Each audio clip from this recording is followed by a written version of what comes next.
ล้วนก็ในอำเภอกวนธรรมดาย้อนปัวคนหอข้ามกับพันเมื่อก่อนเมื่อเฮงปีป่วนมานั่นเมาหนาอาลาเลยเขามาอยู่ที่นั่นขับตัวมันใจอยู่เย้ากุ้ยกามันมาอยู่ที่นั่นเมืองกวนในเสตาในก็อำเภอกวนธรรมดานั่นเก่าเขามาอยู่ที่นั่นใส่ซื้อคือยิงเยอะเลยมาแหลกลายเป็ดใช้ซื้อคือเขากวนอันเป็นหลอกเป็นลายอันนำไรลวงนั่นอยู่เย้าย้อนปัวนำกาดมันใจนั่นเสอยู่มาแทงวันหนึ่งเม็ดเท้าเขาก็สังไรยุกยองมันใจเป็นโหนาใส่ซื้อคือกว่าเฮียวกุ้ยกาด้วยเหมือนว่ากวนหิมหอมเส้นในอำหันถึงจอมย้อนปัวเป็นล้วนกุ้ยนี่แหละ เขาสองออนกันนัดว่าล้วนอาศักเรียกมาก็ได้ก้อยที่เฮ็ดจะหือมาเป็นหัวหน้าใส่ชื่อคือในอยู่เขาอย่างนั้นก่อนเป็นเมทัลเขาก็สารัดขึ้นมาว่าอยู่ยามมากูก็ที่ไรหันอย่างเมื่อปีกายนำกัดหลานใจเฮาในมันกัดแขนมากะหือในนั้น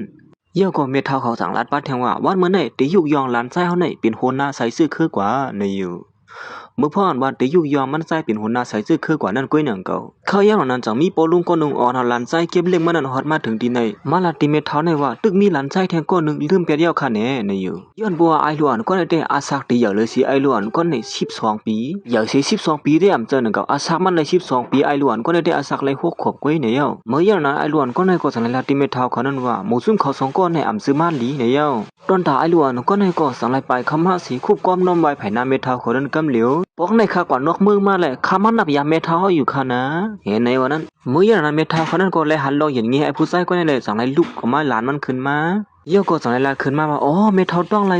พ่อไหลใจตึกก็เล็กนั่นเปิ้นมาเก็บเลี้ยงหลานใจนั่นหลานใจก็เหมือนหนังหลานใจเต้ๆไม่เท่าก็หนึ่งหนังเก่าให้นะก็อย่าขึ้นมาแก้งเก่านี่เพราะอย่างนั้นไอ้ผู้ชายก็ในก็สังลายขึ้นมาว่าคาไรยินมาที่เฮือนมีลองสู้ยุงในแกข้าก็อยู่เมืองจ่าป่านั่นเนี่ยปอกมากขึ้นกำเหลวข้าส้มหนังข้าในเป็นหลานก็ใหญ่ก็หนึ่งข้าได้ปล่อยให้ที่นั่นนะเฮือนสุกยากนั่นแต่เป็นการมันยาวอันมันลาดขึ้นมานั่นเด็กก็มันเคยเป็นผู้สืบสายซื่อคือเลยผู้อ่อนหูที่นั่นนะเฮือนนั้นในวันนั้นเคยอย่างนั้นมันก็สังลายที่ไอ้น้องชายก็เรียกนั่นว่าเฮ้ยน้องชาย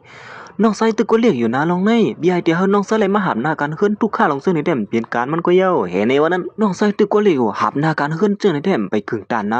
ะบีไออีหลูน้องชายไอ้ล้วนไรหกคมจังว่าใครลาดยังก็ลาดยาลายข้ายันนั้นมันก็สังลายที่เมทัลมาข้ายันลาดข้อความข้อ2 กำจังที่ไรข้าหือก็หันเมื่อลาดเป็นไรกำมาไว้ในมือล้วนเมทัลเฮ็ดในก็นางหือนางหือเฮาที่มันคืบนั่นถึงที่ยุกยอน้องชายก็เล็กในมาเป็นหัวหน้ากวนใช้ชื่อคือเฮาจ่องเจอเมื่อแล้วเมื่อข้าก็ปอกมาเย้าข้าได้อาชักเหยี่ยวสิเขาข้ากึ่งรีเปียนในเห็นในวันนั้นกวนจะในจังว่าเจอเต้ในเขาในก็อาชักเหยี่ยวหรือสิไอหลวนอะไรคุกขบเนี่ยเห็นในวันนั้นเมื่อแล้วเมื่อข้าไล่ปอกมาดินในเย้าลองเสนอข้าที่ก็เอาบุญพรกว่าไว้ค่ะเนี่ยว่าการเป็นหัวหน้าใช้เจอขึ้นเลยอำถูกเลี้ยเอาล้วนไอ้น้ำนมไปหายมาเป็นหัวหน้าแล้วเนี่ยจะไล่ค่ะไม่แล้ว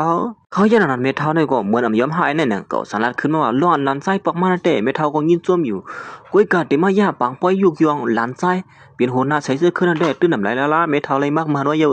ยสามว่าลานปอกมาเสียมาซอยนาการน้องไส้นั่นแหละเมทัลปีรันลิ่งยินจ้วมเดียวว่านี่นะเนื้อวันตั้งนั้นป้อนาการออกมันมาในตื้นที่มีสู้คึกเข้มตอนบันลานไส้อยู่กว่าในวันนั้นย้อนปัวเมทัลในหูหลีว่าลานไส้ก็เล็กมันนั่นอำไส้กวนธรรมดาในเขาย้อนนั้นพอลุงก็ในก็จังไรอีกหลานเมทัลเฮ้ส่วนมาสัวสักเหี่ยวที่มาสั่งคนตั้งเมืองในก็เลยนี่กว่านี่ลัดง่ายๆก็ล้อนปลุงก็ได้วันนั้นลันเก็บเลี้ยงมันมาที่ไหนสิข้าไอ้ผู้ชายก็นั่นปีนก้นวันโหนาเฮือนั่นมันก็ดีเลยเปลี่ยนจอมไอ้ลันเก็บเลี้ยงมันนั่นขนาดไหนเมื่ออย่างนั้นมันก็จะได้หมาบเน่ไม่เท่านั้นว่าล้อนสุข้าลันใจสู่เป็นโหนานาเฮือนั่นสุข้าเฮาเอามือเงินข้าได้เปลี่ยนต้นตาสู่ไปตั้งสินตั้งหมดก็ยังจื้อเฮาคู่ตั้งเลียดสู่ว่าก้อยกาไอ้ล้วนก่อนเป็นคนหอข้ามาอยู่เนื้อตัวมันได้อำในลัดความอีสังก้อยยุ่มอยู่ให้นั่นก้อยกุ้ยกามันเลยยินข้อความปลุงก็ในลาดขึ้นมาเยาวที่เลยมันจังลาดขึ้นมาว่าส่วนว่าเขาเนี่ยมีปุนพรเฮ้ก้นลุงอุกกันในมือมาโมความน้ำไม้เนี่ยเขายันไอหลวนก็ในก็จังลาดขึ้นมาว่าไอ้น้องซ้ายเมื่อไกลเนี่ยก็หันถึงว่าเขาเป็นพี่น้องกันนั่นแหละก็มาฮักน้ำมือสอมทองกันเนี่ยเมื่อละเมื่อลาดข้อความสั่นแต้มเสนอเนี่ยก้นวันนอกมันถือเป็นก้นวันนอกคอยมือไม่เท่านั้นก็ได้ยินเจ้าหน้าจังว่าเฮ้ยหลานใจก็แย่มือเลยลาดก็มาในไม่ละมาดองไอ้ผู้ชายก็ในว่าไอหลวนนั่นเป็นก้นวันนอกไอ้นั่นแต่ก็ย้อนผัวไอหลวนนั่นมือก็เรียกนั่นถูกก้นกว่าเก็บเลี้ยงไว้ที่วันนอกนั่นแหละกามลีเลยคนหอข้ามมาอยู่ที่เนื้อตัวมันนั่นขนาดไหนไว้กาดอนด่าไอ้ผู้ชายก็ได้อำหูขี้สังมาเถงไอ้ล้วนก่อนคนหอข้ามมาอยู่เนื้อตัวมันนั่นในวันดังนั้นเขาติดตุกข้าก็คือในนั้นเขาเปิดมาตุยจำกันแทงคาโนดอนด่าไอ้ล้วนก็ในก็ลาดว่าไอ้น้องชายมันในอำในลองเย็นเงี้ยก็มีที่เฮ็ดจะหือมาเป็นโหนากวนเฮือนในเย้าก็นั่นที่กึ่งแล้วเป็นโหนานั่นได้เปลี่ยนมันใจก้อยในวันนั้นไอ้น้องชายก็ได้ลาดในเมื่อก็ในใหญ่มาดินนอกเมืองในเขาหัวลองเย็นเงี้ยน้องวันเมืองในตีเปลี่ยนชื่อหือเนื่องนาเฮือนเฮาในตีเลยปกป้องชื่อหือกว่าในนั้นเมื่อในอยู่ที่วันนอกมาสิตึกก็ใหญ่มาคันในไร6 ขวบก็เมื่อที่เฮ็ดชื่อหือมาปกป้องเนื่องนาเฮือนในหลายนับนึกถึงปากก็เมื่อดำมอมฮู้เห็นในวันนั้นก้อยกำมันฮู้ว่าไอ้ล้วนก่อนมันถังเล็กก้นวันนอกอันวันนั้น เป็นสมุนอย่างคนหอค้ำมาอยู่ไว้ที่เนื้อตัวลองเส้นได้มันติหินลองหยาบสายลองปกป้องนาเฮือนไว้ปกป้องวันมือมาก็เย้าเมื่ออย่างนั้นเมท้าในก็จากในลาตีไอผู้ชายก่อนเก็บเลี้ยงไอล้วนในเมื่อแต่มันเขาย่อมมาปันสูเก็บเลี้ยงล้วนก็ในว่นถึงว่าสูเดีเอาล้วนก็ในมาหีเมาก้นตีนาเฮือนนั่นสิไหนไอล้วนก็ในก็สารที่เมท้าว่าเฮ้ยเมท้ามาตามตั้งพี่ปลุงในเลยจังหือเขาแล้วในลองในปลุงเฮ็ดในถูกเมียนเต้เขาข้าในปิดก้นหูตวงตั้งอันลองเลยลองไปเลยนี่ก้อยคายล้วนก็ในอ่ำหูอีสังซ้ำติมาเป็นหัวหน้าก้นที่นั่นเฮือนในขยับไม่เขาก้นจะในเลยยินจะนั่นก็สังไรอ่อนกันลาดขึ้นมาซ้อมแทงเจ้าอย่าว่าล้วนตื้อหาลายหกขบก้อยที่เฮ็ดสื่อปกป้องนาเฮือนแต่เฮาล้วนก็ในมาปกป้องเฮาดียอมรับอำไรในวันนั้นเขาจะในยอมรับละเมียเท่าในก็เป็นจะนำใส่กำอยู่ย่ำนั้นเฮาเป็นก้นอันใหญ่ที่นาเฮือนนี่เฮ็ดสังสูมาเถียงเฮาจะในล่ะในวันมื้อในป้อสู่หาลองสู่ยุงที่ในมักควัดขวางลองเฮาติยุกยองลานใจเฮาในเตรียมปล่อยไว้หน้าเผาสิก็ด้วยการเมทัลก็ในก็เท่าโหซัมบ่หอกเหี่ยวตึกมีปออยู่อ่ะในมื้อยันนั้นก่อนเป็นโปเมทัลในก็จะให้ลงมาแทงความตายเฮาก็ติเลยห้องมาปู่หมอนในก็ยอไอ้หลวนในห้องแท้สุไปมาเถียงทางอีสังวนอันบ่แม่ไผหน้าคุมสมุนอย่าเฮาจังได๋แน่หมู่ซื่อเฮาค่ะลูกหลานใช้ซื่อคือปั้นเชียงนับยามอยู่ค่ะนะจมุนอย่าเฮาค่ะแนวนั้นลองสุนับยามก็ได้ไว้สิก่อนละไม่เท่าได้ก็จังนะตีปอเขาป้อเฮาก็อยู่นอกเมืองเฮ็ดซื่อเลยปอกมาล่ะแน่บ่เท่าได้ก็จังแล้วสามารถก็มาได้เมื่อได้เฮ็ดนาเฮือนก็ได้ลูดซุ่มย้อนเพิ่นเมื่อได้มื้อยันน่ะปอเท่าหมอนได้ก็จังได้อีกล่ะบัดนี้ลูกยิงมันได้เมื่อว่าเมื่อยิงเหยื่อนะยะม่อมหันหูเก่าในอีเหรอเฮาได้มามื้อเร็วแน่มื้อยันน่ะไอ้ลูกอันนั้นก็จังได้ถามเม็ดเท่าเขาว่าเป็นเผอในว่านั้นอ๋อนี่เป็นปอเท่าหมอนเนาะแน่เมทัลนั่นก็สังละเนลานไส้มันกว่าจอมหนังอันมันหูนั่นอยู่เย้าก้อยกาลองกินเนื้อใส่เสื้อคืนนะเฮือนในปอเท้าในอ่ำต้นมาหาลองสู้ยุงสิปอกก้อยกาปอกในมาในมีลองตั้งเฮียอันจะหือได้กว่าหมู่โอ้ยนั่นปอเท้าในก็เหมือนเป็นปอเสือตีในร้านนั่นในไอ้ร้านเมื่อถูกยากกว่าเลี้ยงมันนอกมาจังไหนร้านอีสังเหมือนจังไหนก็ยอมรับอะไรมั้ยไอ้ลัวในก็เมื่อเลยหัวปอเท้าในเป็นปอเท้าหมอนเขานั่นสังไรคุบความน้อมใบสิลาดยุกยองเหมือนจังหนังจมูกเนี่ยคนหอค้ำกับปานมือก่อนเปิ้นยุกยองกันนั่นอยู่เย้ามันลาดจะหือละลายได้ก็พี่น้องเขาถ่อมก้อยกันละย้อนหาอาสักปอเท้าเฮายินยาวเสียคำอาสังไปเตรียมเช้าเฮาเนียนจวนให้ละในวันตั้งนานนั้นหาปอเท้ากินข้าวก็เฮาขี้เฮ็ดต้องกว่าเสียคำเมื่อย่านปอเท้านั้นเลยยินข้อกำย้อนสู่ดีหลานใจมันก็สังลาดขึ้นมาว่าเฮ้อเมื่อในมอลัดข้อกำเอาใจโอ้เอาใจบ่จังได๋เผาสางสวนเมื่อแน่กูอยู่ยาว่าเมื่อลัดข้อกำจังได๋เมื่อดีเขาเอาเปียปูนปีไอเมื่อในกว่านี่เนาะเมื่อห่างว่าเมื่อลัดความดีก็ที่หันถึงจ้อมเลยก็มื้อนี่ว่าเขาอย่างไอ้ผู้ชายคนนั้นก็จะให้หลานใจเขาคุบก้อนน้อยปอเท้าเลยอันนี้ก็ตอนไหนมาคุบก้อมน้อยปอเท้าเขาปอเท้าค่ะปอเท้าในวันนั้นคุบก้อมเนี่ยว่าปอเท้าเขาว่าคือว่าหาก็ฮู้ปอเท้าโหหมดเนี่ยก็เมื่อไรยินเขาก็ไอ้ผู้ชายคนนั้นมาลัดความขอน2กำก็สร้างปอยินจ้อมหน่อยหลานใจเขาเนี่ยกึ่งป้อมาเป็นหลานใจเต้มั้มึนกวนบางก็สิกว่าอยู่ยาที่มันนอกมาสิลาดของความก็รู้บ่ดันว่าอีสังลังบ่ก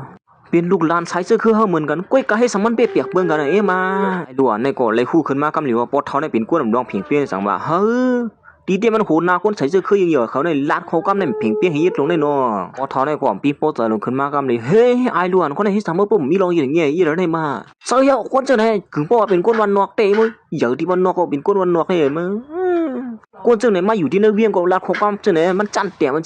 นเนี่ยที่นั่นก็สั่งในไฮล้วนคุบความน้อยปอท้อขึ้นกำเหลียวเนี่ยอยู่มันใจสั่งว่าป้อครับคุบความไผ่นาปอท้ออย่าไปตื้อเจอไว้ลื่นก้อยละนี่ตื้อเจอยังก็เท่าเหี้ยมื้อน่ะย้อนปัวสมุนเหยื่อคนเขาค้ำนั่นเป็นก้นยิงเหยื่อเลยปัวมันใจคุบความน้อยไผ่นาปอท้อเนี่ยปอท้อนั่นติดเจี๊ยบเกียนมากระหือเนี่ยนั่นเปิดด้วยขละ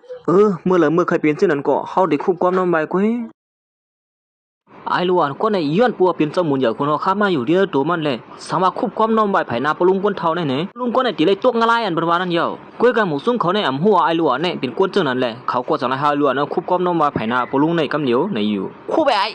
ไอ้ล้วนนั่นก็จะในไปมาสิควบสมหนังปวดเท้านั้นทุกย้อนอยู่เยอะย้อนปัวมันเป็นล้วนก็เลยในเมืองนอกเนี่ยเมื่อในล้วนก็ในอ่างเด็กควบเข่าลงนั่นก็หนังเก่าปวดเท้านั้นก็หัวใจเกียบเกียนออกขึ้นมาเฮ้ยฮีฮือนั่นมาอย่างเสียบเกียนขึ้นมากำเหลียวละนั่นย้อนปัวมันเฮกวนมีสันทันเยอะสิมันมาควบความให้น้ำมันก็เลยยาวดกำเจ้าไหนก้อยกับกวนหิมหอมเจ้าในเล็ดตั้งไอ้ล้วนก็ในจังหวัดว่ามือเหลียวในปูหมอนในยาอันล้มตายกว่านั้นอ่ำปิ้งโปเสือที่ไอ้ล้วนนั่นในวันในเจอในไอ้นี่ย้อนปัวเฮียปูหมอนในยาห้ามปิ้งโปเสือในมือเหลียวปวดเท้าเสียบเกียนในหัวในปวดเท้าในความทอม4ทอม5สิยุ่มข้อกำลังเขาเจ้านั่นแหละเนี่ยเสือลานอ่อนมันในเปลี่ยนเจ้าหน้าอันเขาว่านั่นในเยาตอนตากูยิงก็ในหูหลีว่าไอ้ล้วนเนี่ยยิงอย่ามากระหือถึงที่เฮียปวดเท้านั้นเสียบเกียนในอยู่ตอนตาไอ้ล้วนเปลี่ยนไหลลงก็ในก็สังว่าปวดเท้าอย่าไปตุกเสืออะไรกันนะลงในเฮียปวดเท้าสลามสิมหัวเสือเสียบเกียนขึ้นมาได้วันเมื่อในปวดเท้าถูรีเพอเขาคุกเข่าไผ่หน้าปวดเท้าเนี่ยเจ้าเยาครับปวดเท้า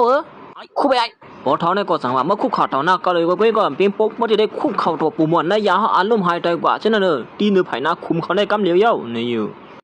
นางฮือที่เลยยอมตั้งพิษล้อนสู่เลยลัดพิษลัดเกลือกว่านั้นคู่ไปย่าไอ้ลูกนั้นก็สั่งลัดขึ้นมาว่าสองสู้หือกวนนั้นก็สุนับยามปูมวนในยาวันนั้นเป็นลูกหลานเก่าแก่นั้นมูซุ่มสู้เสน่ห์ตั้งคือตั้งก็เนอได้ให้เขาคู่ข่าวต่อหน้าสู้ในฮังมูบาคือกว่าไอ้นี่วันนี้ความเสื่อสองอันกันว่าไอ้นี่เด็กวางหย่วงว่าล้วนนี้สั่งจริงนัดความปุ่นเลยเช่นนั้นผู้ซับปูมันในยาไอ้นี่ซึ่งมาลัดข้อความเสนอในโลตรงอะไรเตะหึงปะทอเขาจะล้ำของเรานั่นเสนอหลุดสั่งสวนเขาในกวนวันนอกเสนอในมาลัดข้อความผู้ที่เตรียมที่สูงให้ในตัวอะไรนั่นมือด้วยเขาเลยกวนเสนอมันไปเฮ็ดเธอใช้เสื้อคือเขายิงเหยาเลยซึ่งหือเขาละแน่เสื้ออันสุดลัดมากก็เมียนเต้นั่นตัวหน้าคุมปูหมอนในยาเขาเนี่ยสูมาลัดโคกำซึ่งเนี่ยอ่ำกูตรงอะไรฮะนักใส่เสื้อเขาเนี่ยปืนอ่อนกันนับยามเฮ็ดสังในสูสมาลัดโคกำถังเล็กซึ่งเนี่ยก็ว่าแต่กวนตีเฮ็ดเขาใส่เสื้อเขาร่วมสวมนั่นแหละเป็นหมูซุ่มสูเสื้อในกุ้ยเอาอ่ะมือลามันเมืองชุกซากเสียงนะครับนั่นแหละมือหิวนั่นมาปูหมอนในยาสลัมเตี้ยวนั่นถังเต้ไอหลวนก็ได้รับความปวดเลยนะในวันนั้นย้อนบอยหลวนก็ในพินนั่นลุงสลัมก็วันนั้นน่ะน้อยด้วยเขาเลยหันหือพวกเขาลัดโคกำปวดเลยขึ้นมาจนนั่นก็ปูหมอนในยาสลัมมาหัวในภาพมีภาพโม่มาให้นั่นน่ะวันเมื่อนั้นเนี่ยพวกเขาย้อมกันตัวคนตีตุคุมปูหมอนในยาเขาได้ไว้ชิลิงสุกซาเมื่อไหร่คุบคอมน้ำมาย้อนกันตัวเขาเนี่ยเฮ้สูเป็นก้นก็เขาคุบเขาไว้นะพวกปีลงมาเนี่ยแต่เขาเอาปุ่นพรมันกว้ย้ำตรงนั้นไอ้ลูกนั่นก็สองนายโยกหัวเขามันลงมากำลอยๆนั่นกว้หนังก็ไม่เท่าเขาจังว่าอย่าไปเฮ็ดเจ้าไหนเลยหลานชายลูกหลานเขาเนื้อเขาตั้งเหียงปีมันในวันเมื่อไหร่เขาตีเฮ็ดให้มันปอกๆแรงๆเหี่ยกว่ามือเหออะไรเคยเปลี่ยนเจ้าไหนก็เขามีลูกหลานอันเปลี่ยนหลายเสื้อหนังหมูซุ่มสูเสื้อไหนซ้อมลอยลองตั้งโลภาตัวเจ้าเก่าเสียเฮ็ดให้ปูหมอนในยาเลยเสลัมเจ้าไหนเนี่ยหมูซุ่มสูเดลยาบดกำอยู่กว้หมูซุ่มสูสามก้อนในพอตียอมหับลองคุกเข่าเขาในมือพอดมันโยกหัวเข่าลงมานั่นกว้นั่นก็เนื้อกลางเขานั่นก็ผ้ามืดมัวลงขึ้นมาขึ้นกำเหลียวคือเมื่อรับสีมากูทางคือละนั่นสุกซาเตะเฮมือย่ำมันถึงตีหมูซุ่มเขาเจ้าไหนก็ซาปปินตาหายตาหีลงกว่าให้นั่นเฮ้ยตาหายลายๆก็ยังเขาคำตาหีบ้างเขาครับพอลุงก็ในจังนั้นว่าเฮ้ยก็ไม่ได้ปูหมอนในยาเขาจะลำเตี้ยวในย้อนปัวไอหลวนก็ในเฮ็ดมาลัดโคกันปนเดือดเจ้าไหนน่ะยาก็ไอหลวนก็ในคุบเข่าอยู่ให้นั่นติ๊กไอเนี่ยได้มาอยู่วันนอกมาเมื่อคือแบบก็ไม่เฮ็ดให้พอทอกจะลำก็ปืนเอาเมื่อน่ะไอออกไปเมื่อยนะไอหลวนในคุบเข่าลงมากำเหนียวของก็ปวดตัวเองคุบเก้าเราหัวเข่าโยให้นั่นติ๊กจิเมื่อไกลอันเนี่ยเฮ้ยรับสีมาเตี้ยวนั่นมึงเมื่อละมันจำกว่าขี้ลิงก็หัวนั้นไปกวมก้นตายมือพอมันคุบลงตัวก็คุมปุ่มในยาของก็เลี้ยวเพี้ยวผ้าผ่ากวยผีเอาน่ะไอเนี่ยจังว่าเฮ้ยเป็นลำมีกำเลี้ยเนี่ยเป็นเจ้าไหนย้อนปัวไอหลวนเจ้าไหนมาเฮ็ดทางลองมือสุกสาวอ้วนเก้าให้ไหนแท้ก้อยหมูซุ่มขำหูย้อนปัวไอหลวนก็ในก้อยเอาอันเฮ็ดให้คุมรุ่นเลี้ยวนั่นก็ปัวมันเป็นปุ่มหมอนในยาอันว่ามาอยู่ดีเนื้อตัวไอหลวนนั่นน่ะไหนฮัลโหลก็เป็นอีสานในอีสานให้เธออีสานว่าแผ่นดินไหวมึงมันเท่าไหร่เมื่อคุมก็เลี้ยวเพี้ยวเบี้ยแล้วน่ะพอเท่านั้นก็จังเลยลูกก้อยขี้ดิ้งเอาคุมปุ่มหมอนในยาวกว่าสร้างมาเขาตั้งหึงเลยปลุงก็ในก็จังว่าด้วยหือก็ไม่ได้หันเธอหน้าเธอตายอย่างหือล่ะปุ่มหมอนในยาเขาเป็นเพราะเสือลวงไอหลวนก็ในเฮ็ดนั่นขี้ในก็จังว่าพอเท่าค่ะตีปล่อยเขาอยู่ที่นั่นนาเฮือนเขาเสียหาลองสู้อยู่ที่ไหนได้นาเฮือนนั้นร่วมสวมยันตัวไอหลวนก็ในขนาดลองในหลวนเต็ดตัดเขา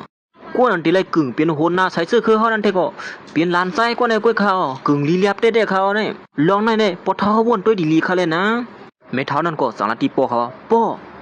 อเขาวนด้วยเขารู้ปอเอาสายเลือดว่าไหนลานก็เนี่ยเปลี่ยนสายเลือดชื่อคือเขาลานก็เนี่ยเปิ้นเก็บมาเลี้ยงเขาหนึ่งกุ้ยมันได้เฮ็ดชื่อมาเปลี่ยนสายเสื้อคือหน้าเฮือนเขาอะไรชื่อเขาล่ะนี่ปอใส่เสื้อคือว่าปอในจึงเขามีปุ่นพรตัดได้ไม่เป็นโหนหน้าชื่อคือเขาค่ะนะข้าหูอยู่นะว่าแม่เท้าอีหลูไอผู้รวยก็ได้ในนั่นก้อยกานาการที่นั่นนาเฮือนเท่าไหร่ตีมาเฮ็ดเจ้าหนังเรียนก้อยแต่มันเปลี่ยนไรขนาดแม่เท้าน้องชายข้าได้ตึกก็เรียกอยู่ที่ให้เขามาเป็นครูบ่อนโหนาเฮือนได้มันตื่นเป็นความไรขนาดตอนตาข้าได้สมาอาคาตึกเลี้ยวสิตาในก็ข้ากว่าสวนไล่มาที่มหาแก่ได้แก่เต้เขาหายิบกามบ้านเมื่อได้ข้าตื่นหมอให้เปิ้นเฮาฮะลองซื้อได้มุขลายสังยิบกามนาเฮือนเท่าได้ก้อยแต่หลานใจคนนี้แก่เต้มือกวนหิมหอมจะได้กดจังอันกันนั้นว่าจะเยาเขาได้กวยเยาอันขึงฐานที่วันโหนาเฮือนพอเท่าหัวหมดได้จังว่าหลานใจก่อนเนี่ยอาชักลึกได้12ไว้ลองตั้งเนี่ยได้เลยว่าแก่เต้งอ่ะตั้งในตั้งอีสังวะลูกบ่เท่ายงย่อขนาดป่นเตี้ยของเขาก็ลาดมาสำนานขาบ้วนก็อย่างเขาครับสวัสดิ์หลานใจได้เตื้ออาชักเลย12ไว้สิตาเนี่ยก็ลองตั้งบ้วนมาได้โลกแก่เต้แก่เก่ามาหัวหมดวะพวกเด็กมาเตียกเนื้อกวนกับปานมือเลียวกันได้เขาได้แก่เปิ้นมั่วแล้วนั่นไอล้วนก้อนเป็นเจ้าคุณใหญ่คนเขาค้ำมาอยู่ในตัวนั่นก็สั่งว่าคิงหัวหมดในลัดนำนาก็ถอยไล่เนี่ยก็หยาบขามือได้มือผู้หญิงก็ในก็สั่งว่าล้วนบ่เท่าละนั่นเป็นลองเต้กันได้เซาเต้เจอเมียนไม่อานะวะน่ะเพิ่มเมียนก็ที่ฮือเจอเนาะนี่ปานเฮาล้วนก็เลยเรียกอวมมือเนี่ยมาเป็นอ้วนหัวได้เป็นการคากำเทียมไอล้วนใจอาสัก12เพี้ยวว่าเขาจะในก็สั่งว่าเจ้าเย้าลองคุณใจอาสักเลย12ก็สิตาในก็ก้อยขาไปเลียเพียนเขาได้เลียเพียนมาได้ยิบกามกวนได้ซัมพอไรเป็นก็เป็นก้อยน่ะกามครอบแขนน่ะก็ว่านี่พอเขาได้เป็นก้นอ่อนหูที่นั่นนาเฮือนได้คาเต็มเฮ็ดบ่เท่ากลางอยู่ให้อะไรผิดเปิงเสอ ข้าที่คัดเจอหนังกาปองเป็นไรนั่นมือยาวนะไอล้วนก็ในก็จังลาดบะแกเตก็ที่เลยเปลี่ยนเอาเนี่ยนะกวนหิมพอมเสนก็อ่อนกันก้ำแถมมันปิดจะบีข้องก็ปอเท้าในก็ลาดออกมาคำเดียวว่าหันหือน้ำกัดเขาในตัวเดลัดกินในก้อยก็กวนสัมพยมหับกับเสียงยาวสังว่าเขาโฮมปังกุมลวงได้เปิ้นเขียนตีย้อนหับกับหือเนี่ยเมื่อนางล้วนก็เรียกเนี่ยแต่สักตัวเลยหกขมก้อยมหาสมแก่สมกลางปนุดดีที่คือปองพันหน้าเฮือนกว่าแล้วเนี่ยมือยาวนะเม็ดเท้าในก็จังลาดตีปอเขาว่าป้อหลานใจเขาในสมาอาสาเขาตึกเลี้ยวสิตามได้ถึง12สิตาในก็นำกัดได้ตั้งแขนเขาได้รู้ว่าคือสีหรือเขานะย่อปลาก็เลยเป็นปูย่อปูอะไรเป็นปลาให้ในเขานั่นลองในปอเฮาตัวตาเสียเชียนชาด้วยคะเลเขายันนะปอเท่านั้นก็จังละล้วนเมื่อลาดบ้านในก็มีลองตามมันอยู่นางฮือที่เป็นลองเพ่งเปี้ยงนั่นเขาเตี้ยตัดเขาสองก้อนในเขาถูกเมียนกว่าวันเมื่อในป้ายกว่าปูหมอนถุมได้ยาเขาก็ลู่เลี้ยวไปเจ้าตอนดาดีเลือกควรมาอ่อนโหนะเฮือนั้นก็สังเฮ็ดจื้อเลือกเจ้าดาดีจัดเฮ็ดอันไหนก็เฮาถุงดีจัดเฮ็ดเจ้าเมื่อเลี้ยวนี่นะเฮาสั่งก้อยมาเมียกุมลุมลาสิสู้กาไปกุมลุมลาในเขาติทัดสร้างหลานไส้เขาตั้งสองก้อนในว่าเขามีน้ำกัดด้วยถึงนาเฮือนเฮาในกว่าเขายาวในนั่นอันนี้ก็สั่งว่าเฮ้ยลองบ่ทอละได้ถูกเปลี่ยนเต้เมื่อเลยมือสู่สองก็เขาเปลี่ยนผู้อันโหที่นาเฮือนในก็เขาที่เฮาสู่สองก็ในเข่งน้ำกัดกันก้อยบ่ทอในก็สั่งนั้นว่ามันดีตังมาปักเปิงตา3คักตอนสังว่าคำป้นเลย3คักตอนเนี่ยตีเลยอ่อนโหนหัวเฮิรนกว่าในว่าคักตอนที่1จะได้เข่งกันลองปืนหูเลยไปหมักมีคักตอนที่2 3คักตอนที่2ในน้ำกัดตั้งแขนคักตอนที่3 3น้ำเจอผึกซึนเขาซื้อในว่านั้นเมียนเต้ในปทรัดเมียนเนี่ยเมียเนี่ยน่ะเที่ยง2วันมาในกุมณียาเขาตีว่าอุบกุมลองนาการเฮาค่ะกิจัดเฮ็ดก่อนในบ่เผออุบกุมลองนาการสิเฮาว่าหัวมือกับดังนาเฮือนเฮาไหลในก็กวนเอาหัวนาเฮือนเฮาในก็ตีเลยยุกอาปันก็นั่นกว่าเยาในว่าได้บ่ทอในก็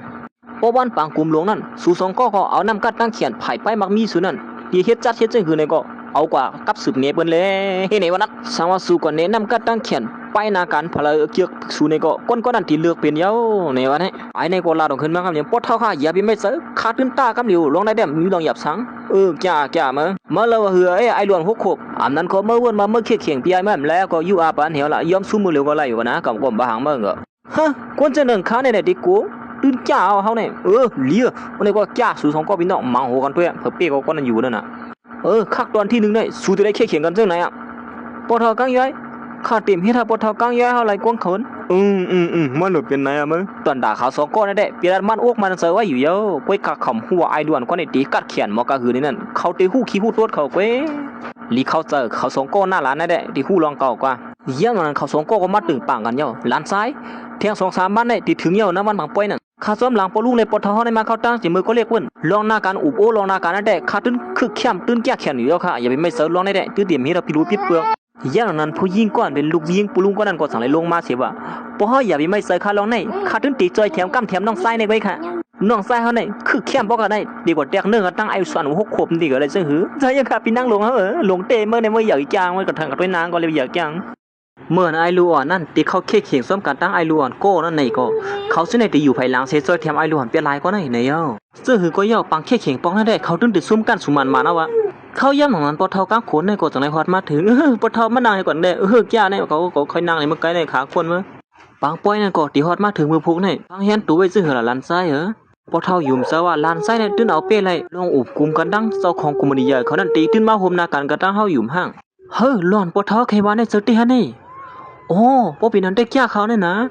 ล้วนเขาที่ซะเฮ็ดปังป้อยนั่นเขาที่ฮับตอนเฮาเขาห่มซ้อมในคานนบ่ไหนปอเท่ากลางโขนในก็สังว่าเจอเยาล้วนก็ลาดในถูกเมียนเต้เขานั่นเป็นใต้ก็กันซ้ำเจอกันดังเฮาก็อยู่นะจื้อก็เยาปอกกำไหนเนี่ยเขาตื้นเลือกสายซื้อคือเฮาในอยู่เยาล้วนที่ห่มหน้ากันนั่นตอนตาเขาซื่อนั่นแหละจื้อก็เยาเอามาเฮ็ดนาตึงเฮ็ดนั่นเก้เนี่ยย่านนั้นปอเท่านั่นก็สังนั้นว่าการเข่งกันลองอุบกุมน้องหน้ากันปอกในลานใจตื้นตีเป้อยู่เยาว่าลองในปอทอเฮ็ดตีลาดมันก้อยว่าไอ้นั่นเขาเขียงซ้อมไหนนั่นโอ้ทีเดียวมันก็เป็นจังได๋ลานใจให้ในตื้นออกเป้มห้างบ่นั่นแท้บ่จังนั้นแท้ไอ้หลวนวันนอกนั่นแท้กว่าเปียนหาเปียตาเขาว่าอะไรเปียนหาตั้งอายบ่ได้นั้นปานไหนตอนตาไอ้นั่นก็จะให้เกี่ยวว่าปอทอค่ะทีเดียวมันเขาก็เขาออกเป้ซ้อมเลยลองน้ำกัดเขาไว้เขาลานใจเขาได้แก่เต้เนี่ยเอาปืนปืนออกแน่ซื่อหือก็เจ้าลองในเขามีซื่อหือก็เฮาออกมาม่วนๆกว่านังหือมันติมันอกมันเสอในเอาลองซ้ำเสอในเฮ็ดให้ตินาเตือนได้เฮาตื้นเอาออกเป้เลยว่าเฮ้ยกูก็บ่เลยฮู้ว่าอันเลยว่ามันเป็นลองเตะลองโฮมนาการกันก้นมักมีแหละก้นผ่านก้นมีตั้งฮู้เขาในนั้นโอ้หลอนปอทอกลางขวนนั่นล่ะในก็เจอเต้งเขาเนี่ย เห็นนั่นเสสไลตัดมาตีไอหลวนก่อนที่เขาเคียเขียงซ้ำนั่นมันเลยตั้งเมทัลกับนางสีอุบกุมกันอยู่หลานซ้ายไอหลวนก็นั่นเลยตั้งปอทอมหวานส่วนไหนเขาไม่ลองซ้ำเสกันมาสีมือเลอะพุ่นลองไหนเขาตื้นตีมีลองมีตั้งมันอยู่เยอะว่าเมทัลว่าแต่การเคียเขียงมือพกในได้ตื้นเตรียมลองเพ่งเปี้ยงแต่ลูกใจนั่นเขาตื้นเดียวเปียปูนหลานใจเอาว่าเมทัลเขาลืมก่อยเอาค่ะเนี่ยใส่เสื้อเคลื่อนในพอดีเป็นโคนาในนั่นเขาอย่างนั้นก้อยหนังเก่าซุ่มนาเฮือนันยิงเหยื่อเขาเส้นก็สั่งให้ฮอตมาถึงช่วยหลวนในฮอคาก็ฮอตมาถึงตีปอกมือเคลื่อนเก่าก็ไม่ได้คุณใจค่ะเศร้าซึกหลวงในฮอตมาถึงที่ไหนเอาค่ะอ่อนนะโอลุงก็ในก็สั่งบอกอ๋อนับยามโหนากุ้นเฮือนเฮาอยู่ค่ะเจ้าซึกหลวงเฮาค่ะตีนับยามให้ไหนดีๆค่ะลูกขึ้นละนับยามในดีๆมันจะไล่ดอกตัวบ่สุดเด้ล้วนที่คุมไปหิวสร้างแข้งลบปิวมือว่าในเฮาอะไรฮู้เขาฮู้ตั้งค่ะป่นถึงว่าเขาจะในตีป่นหรือบ่เป็นตาไหนค่ะเนาะปางป้อยวันมือพุกเนี่ยตีเฮาคาขึ้นลือล้อนเขาคมปางป้อยเฮาค่ะเนี่ยอำโลเฮ็ดซุนั้นก็เลยสู้เฮ็ดจอมหนังปักปึงมันมีไว้ก้อยโกป้อยเฮาลองในเฮามันเป็นจำคักตอนกว่าก้อยกะละสาวเฮาปันตื้อตั้งเขาซึ่งไหนเขาสู้ซุ่มมาไหนเขาตีปิ้งโป้ซออินกว่าอ๋อปองเจอค่ะเขาได้ขับขึงบนก้วยก้นก่อนเขาลัดถือมือไกนั่นตีเต้มันก็มาหาไอ้ล้วนก็ในก้วยหนังเก่าปลุงก็ในนั่นหานเขาลัดถือมือไกว่าปีนก้นจำใจเขาอันว่างเห็นนั่นเสวันปางป้อยนั่นก็สั่งไรฮอดมาถึงปทกังขนในก็สั่งไรเขามาอ่อนตาเมินเฮ้ยนั่นเป็นปทช่างเหรอนั่นได้ตั้งหลานใจมันหลานใจในอาซักด้วยเลย12ขวบไว้ก็ขึ้นเกี่ยวมา13ซ่านกำเหลียวเนี่ยแบบนั้นนะเขาอย่างนั้นก้วยหนังเก่าไอ้ล้วนนั้นจมูกใหญ่คนเราข้ามาอยู่แล้วตัวนั่นก็สั่งไรไปเขามาเหมือนกันหนังเก่าเฮ้ยเขาในก็เขามาโฮมซ้อมเปื้อนหนังเก่าของเขาในเนาะเขาอย่างนั้นเมทัลเขาก็สั่งนัดว่าหลานใจผู้หญิงก็นั่นเป็นหลานเฒ่าปะเฒ่ากองๆนั่นเถอะก็มันเป็นลูกพี่ลูกน้องกันดังหลานใจนั่นไอ้หลวนก็ใน5ที่เป็นหัวหน้าใส่เสื้อเคลื่อนว่านั่นหลวนอาซักเลย6ขบก้อยมาอุบกุมปังป้อยขึ้นเหยอะแล้วอุบกุมลงหน้ากันนั่นมันติหิฮู้ที่ปองเปิ้นนั่นมาเขาย้ำหนังนั้นเขาตั้ง2โกสั่งเลยมาต่อหน้าต่อตากันที่ไหนใครมังหัวกันแล้วก็ย้ำหนังนั้นได้ก็กวนเปลี่ยนปียมันก็บริหารนอกซ้ายมันเข้ามาสั่งว่าเฮ้ไอ้นี่เมื่อฮัดมาเต่งก็ได้เนาะก็ว่าได้มายอมกันให้ปอกมือได้ดีๆจังที่กูสั่งอ่ะทีนี้ได้มันจะดีอยู่ร้อนอาสา6ขบก้อยพวกมาเฮ็ดจังได๋สิชื่อเสียงใช้ชื่อคือเฮาได้รู้ซุ่มได้กูว่ามันได้อยู่ซุ่มยอมเป็นน้องใจนะปอกมือขึ้นได้ดีๆก็เฮาก็อยู่ยองซื่อนั่นก็เสื้อเขาย้ำปอดเดือนก้อยเฮ็ดให้ตื้อคือเฮาได้ขึ้นอย่ามาอีออดก้อยก็ซื้อก็อย่าเฮาก็เห็นเนาะเมื่อมาไหนเฮาถึงจ้างสิสูกว่าพอที่มาเตียงนึงก็ตั้งเฮาได้กว่ากันฟ้าเลยลีนั่นวางเนี่ยมันก็สามารถตีมืออาสาอะไร6ขบนั่นเขาจำพอซ้อมปอทอกลางย้อนเอากว่าเฮ็ดนาการตี1เหี่ยวตี1เข้าวันออกเวียงที่ไหนอาสาเขาใส่10ขบเนี่ยเขาซ้ำปุ๊บปองนาการกูมันนี่กว่าเหี่ยวซื่อก็เฮาว่าแต่สุยอมกันเหี่ยวละสุดเนื้อเป้ห้ำได้หรอภายอุกโอลองนาการตั้งเสาไปมอนเขาแน่เพราะว่าเขาเลยห่มมือกันตั้งกูมันนี่เขานั่นกูสุเลนาตั้งไอ้ที่นั่นให้แกกลางเปิ้นได้นะไอ้น้องชายไอ้หลวนก็นั่นเองหัวก้อนเป็นน้องชายมันนั่นเป็นสมุนเหยี่ยวคนเอาข้ามาอยู่ในตัวมันนั่นลัดข้อความถังเลขอยู่ในเจ้าหนุ่มอ่อนก็ในที่เดียวว่าอ้วนว่าไอ้หลวนนั้นอาสาเขาขบไว้เดียวอุบลองนาการนั้นเข้มแลบไหลในเสียถังเลขมันไว้อยู่เฮ็ดนั่นสิมันก็สั่งเลยมาเปิดโพงมันอย่างนี้แล้วก็เรียนโพงมันว่านาการมันอันมาขึงปองมันนั้นเข้มแลบนะเนี่ยนั่นมือแย่นั้นไอ้หลวนก้อนไร6ขบมันก็นางสิกินก็ผีอยู่มันก็สั่งนั้นว่าไอ้ในๆเก่าตื่นเฮ็ดให้มันเลยนาทั้งไอ้ดินเกียร์กลางเปิ้นกว่าล็อกไลน์มาได้เก่าติมีไว้ล็อกไลน์อันเขาซื้อลิงก์เลยอันนึงก็ติเฮ็ดให้มันเลยเข้าโฮมปังเลือกตั้งแน่ว่าเขาอย่างนั้นมันก็จะยีบอกพงมันเรียนเข้ากว่าหาดีใจหนุ่มอ่อนอาสักไร6ขบน้องซ้ายหันมาสุนัยมาที่ไหนสิที่มาอุบลองนาการให้สุดมีความเสื่อมเปิ่มจ้าที่ไหนมันสติล้วนหัวสัก6ขบมาอยู่เต้เนี่ยนะยืนสู้กึ่งลีอยู่นั่นแต่เป็นโฮงเฮียนต้านขี้มุกย่อยอันบนวางอันนี้จานขี้มุกย่อยอันว่านั่นน่ะเขาว่าแต่สู้กว่าอยู่ที่นั่นได้กึ่งเรียบกันดังสู้นะสู้เขาคือลือปังเขียงปอกแน่ๆสู้กูซุ่มเฮาเฮ้ลาลีวาน่ะกวนเจิ้นเฮาอาสักอยากสิสู้เป็น6ขบแน่อีกูอีสังดีสูล้วนเฮาละจังไหนเฮาเข้าใจเพียมสุดเด้เฮากูสุเลนาดังไอที่ในเกียร์กลางเปิ้นในนะแต่วางแผนลองหน้ากันคือเข้มในสุดีซื่อฮู้สุดำฮู้หั่นล่ะจังไหนเรียนความจังไหนก็สุดำบ่เรียนที่ซื่อฮู้บ่ลองหน้ากันเปิ้นสุเคยขี้เขียงเต้ๆก็มาแลปีสอนสูนะมื้อยามนั้นมันก็สังไลปืดความมันขึ้นมาเสไอ้ลัวนั่นจังว่าห้อมโลจังนั้นเฮาลาทาสุลีถอนตัวออกมื้อนี่สุ่มยอมรับลาก็ห้อมเขาติ๊กเตียงสูนะบ่จังนั้นก็มาไหลก็เฮ็ดนี่มันก็ยีบกอกน้ำเนียงไอ้ล้วนก็นี่มัดถอกสดีคอมพิวเตอร์มันกำเหลียวอยู่เย้านางฮือเปิ้นติเนี่ยไอ้ล้วนก็นี่ย่ารู้แล้วของมันนี่มันเฮ้ยไอ้น้องชายเฮ็ดสามารถเฮ็ดจังได๋ตินึกของเก่าได้มาวันนี้ความเชื่อเลยหารจังนั้นก็จังว่าเฮ้ยเฮียในล้วนมาผิดกันที่ในเกียร์กลางเปิ้นนี่มาสุ่มเป้งโพเสติเนื้อเฮาสิตาในก็อำถุงนี้เฮ็ดจังได๋นะน้องชายไอ้ล้วนก็นี่เปียให้เขาได้เตก็ถึงตีเฮ็ดได้นั่นมาปอทอเขาจังพี่นี่สร้างในหลานชายลอกไล่สุดเลยเรียนเรื่องหยอกเรียนตามนั่นแก่เต้เนาะหมดตามตั้งพิษเปิ้นเต้เอาถอก็เหลียวซะมันเนี่ยเปิ้นจังได๋เนี่ยสุดที่เฮ็ดจังได๋สิมาตามตั้งพิษในกว่าแน่เฮ้ห้อมเลยเฮ็ดแกงเฮาก็บ่ได้ตามตั้งพิษสุนะ ย้อนบัวสูโกซุมเฮาแลสัวนำมาถอกเสบันความเฮาในฉันป้อมจังเฮ็ดจึงหึงหือล่ะนี่มันก็สั่งว่าไอ้ในก็คันละตอนำก็ผ่ามือค้ำเกียมให้ไหนยก็ในเกฮือมือเฮียงสุมาเฮียมเกียมเฮาจึงไหนนี่มาป้อมตบสั่งสวนก็มึงฮู้ที่เดียมที่สูงหือล่ะก็คันมาหามึงมาให้เกียงลัดเตอลัดเนือให้ในที่มึงไกลนะวะปอดเท้าเขานั่นก็จังอีกหลามันกำเดียวเมื่อไรจึงมาจังเฮ็ดจึงไหนคือป้อเป็นคนบ้านนอกเหยียมาที่บ้านนอกเตมื้อเจอเฮียงมาเฮียมปีไอ้เตจังไหนอยู่วันนอนเปิ่มสามสวนเตน้องใจเป็นสาวแล้วมาเฮียมเกียมปีจังไหนแน่ปีการขัดสวยน้องใจเฮ็ดฮู้ลองนากันแน่แน่กลัวน้องใจเลยนาตั้งไอ้ที่ในเกกาเปิ้นแน่กว่าจึงสมาเฮียมปีจังไหนล่ะนี่เฮียก็จังเลยเอาคอมพิวเตอร์ปีกวยป้าเทียงเหมันจังไหนจังว่าตุ้ยล้วนคนได้อาศักตุ้ยเลยฮุกโขยให้บ่เป็นแล้วได้น้ำมันตั้งนั้นได้มวยเนี่ยนั่นน่ะเฮินของได้ปล่อยในยุบกรรมได้มือปีนจมหนังลอกไล่ก็วางแผนไว้เมพาในก็จังว่าป้อลองในมันเหมือนนึงอันลานใจเฮ็ดนี่นะฮึเมื่อเวลาน้ำบ่เป็นลูกเปิ้ก็เนี่ยไอ้ล้วนก็เนี่ยตัวหน้าก้นดังนั้นมาหัดมาลัดขอความแก่จังไหนสิมาเฮียมปีไอ้สุเนี่ยถึงสมปมกินอกกินเจอบ่นี้อีเด้อบ่เท่าคุณใจเนี่ยเป็นจังไหนก็เอาเมื่อเป็นคนเจอเนี่ยเมื่อเป็นเวลาน้ำไอ้ล้วนนั้นก็จะให้แกงกันว่าบ่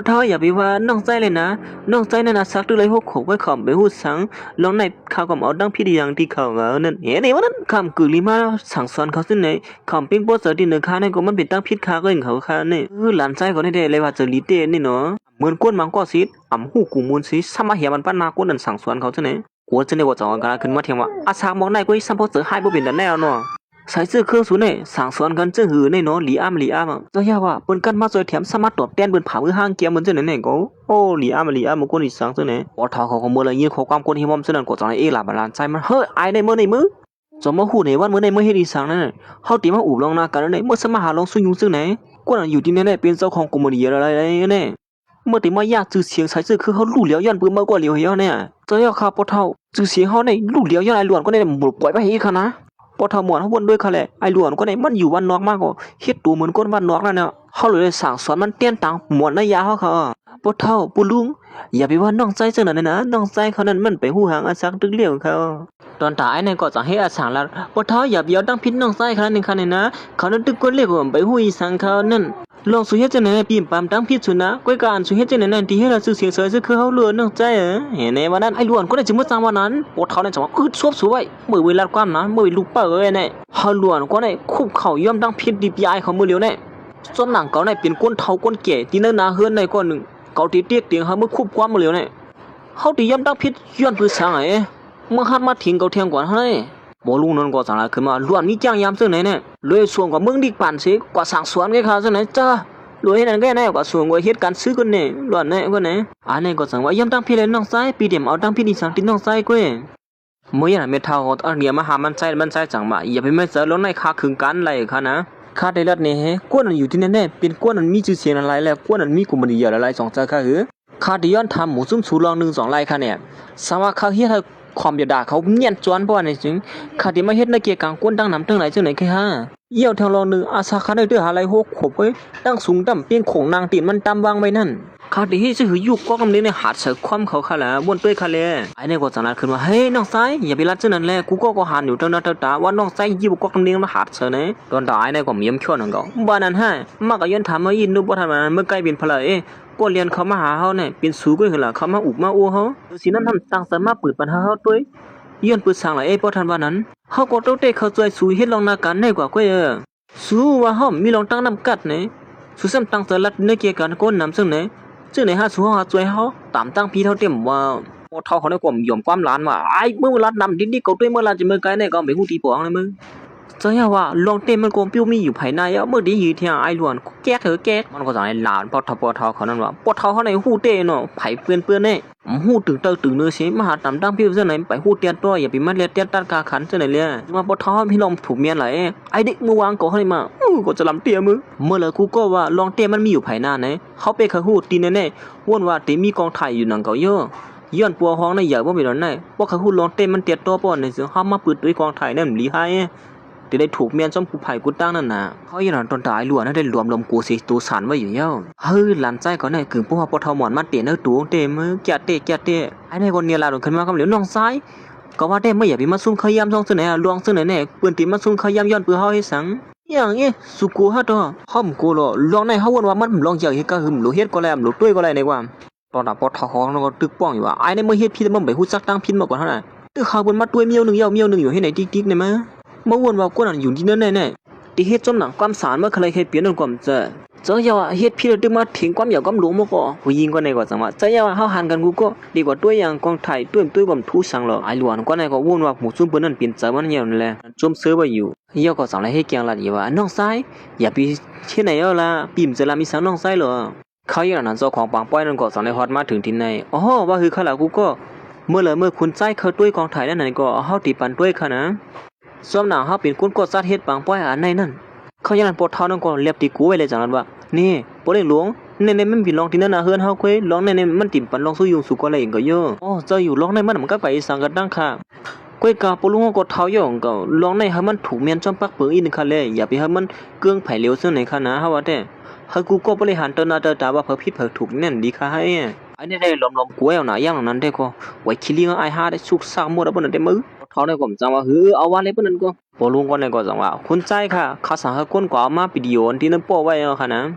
คือมือเกี่ยวยาไอ้หาแต่ข้าว่าแต่เฮ็ดจังได๋ติเฮ็ดปังป้อยในเทิงกว่าแค่เขายามมันสุกสักให้ไหนเฮานั่นเมื่อละมือเสียด้วยก็เฮาเสียด้วยเฮาถึงที่ถึงตั้งอีกดีค่ะคนใจปลุงก็ในก็จังว่ากว่ามาวิดีโอเตียนในกองวิดีโอเฮาป้อไว้ล้ว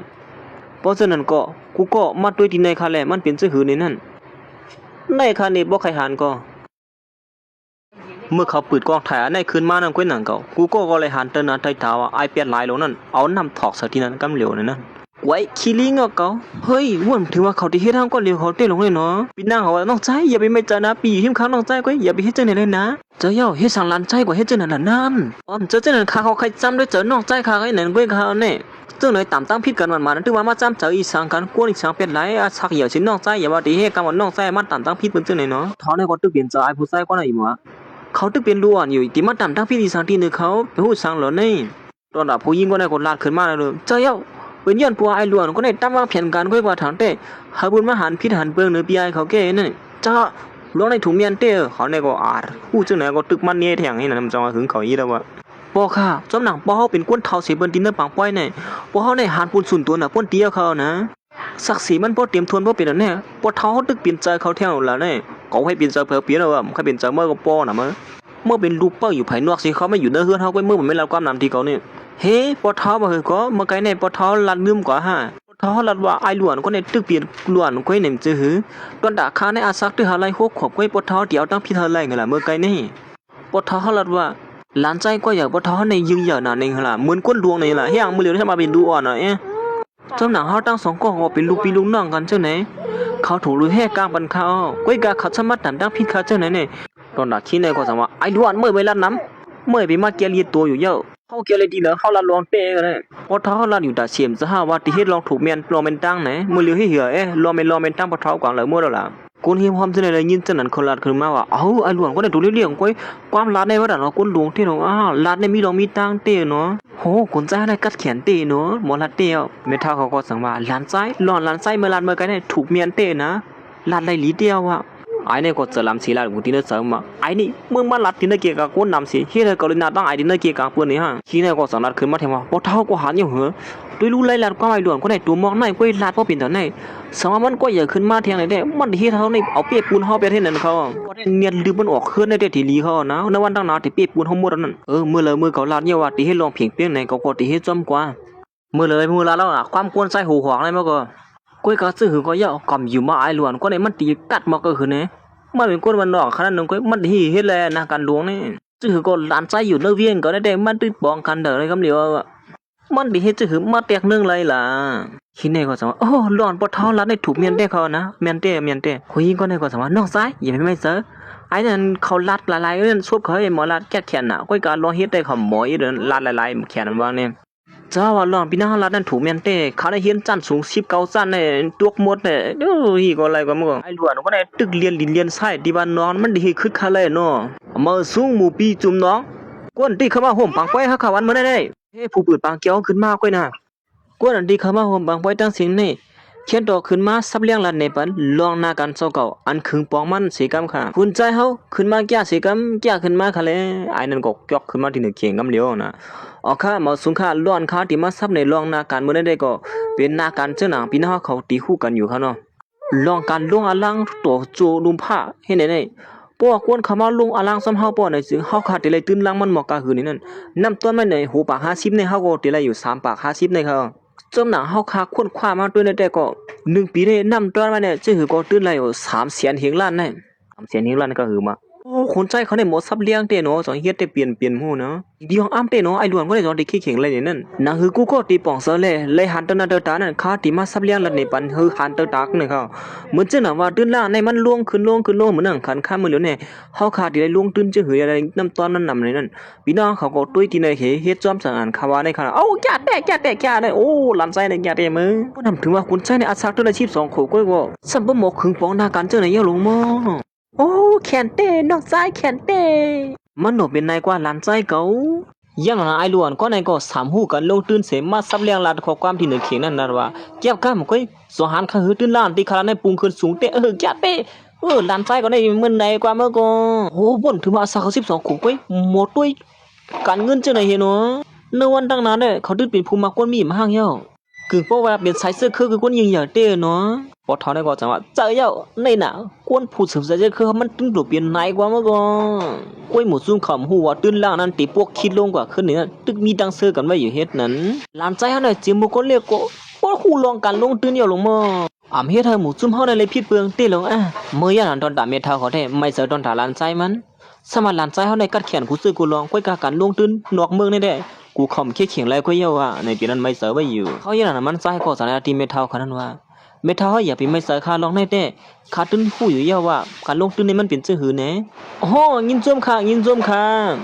เห็นนั่นเสียไอ้ล้วนก็ในก็จังไรไปลงเข่งกว่าอยู่เยาเขาอย่างนั้นก็หมอกแล้วปังเกี้ยวนั่นก็จังนั้นว่าพินหมอคนใจเรียกเขาขาอาซาเขาขบได้ขึ้นมาหมอกแล้วเขาก็มาดินตะเขียงในเสียกำมือยันนั้นเขาตั้ง2ก็พี่น้องก็เข่งตากันปีเสือบีเขาใส่ตาได้หมักตาซ้ำก็จ่อหัวเห็นเตลงลองซับเลี้ยงไปเฮ็ดกั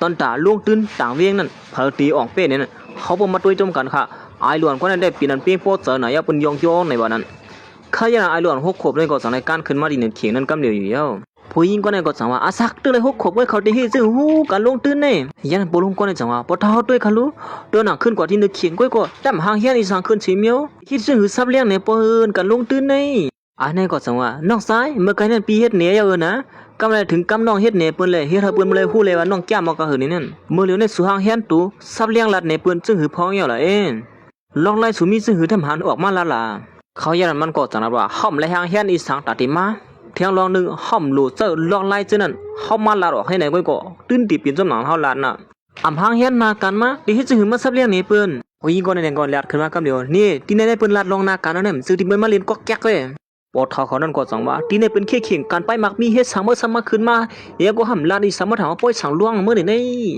เฮ้ไอ้นี่เมื่อที่เฮ็ดปอทอสุดเนี่ยจะลำเสียเลือดขึ้นหน้าผากนะว่าก็อ้าวเมื่อได้ไปจังที่ไหนไอ้นี่ก็สังว่าน้องซ้ายสุดที่ก็เร็วสุ่มไปหู้ลองลงตื่นล่างเลยเฮ็ดนาการไปมักมีเนี่ยเฮาว่าแต่สุยอมก้านเหี่ยวละปองในอย่าไปลาดในเปิ้นเฮาบ่เลยยายเอานะฮะว่าปีก่อนเลยว่าอีสังที่สูนังเก่าย้อนปัวสูเนี่ยเป็นอาซักที่6ขวบกว่าเขาก็เปลี่ยนก็อย่างสูเขามาทั้งพิษสูเขายันมันก็สนัดขึ้นว่าอารามปองสนั้นเขาว่าเป็นสูก็เยอะเฮ้ใครว่าเฮ้ยตื่นล่างเตียนสูตึกซื้อเมื่อไกลนั่นมันเด็ดปุ๊กคิดลงกว่านั่นนะลาลีวานะมันตึกหักขึ้นกว่าก้อยมันเด็ดให้จะหืดตกลงมา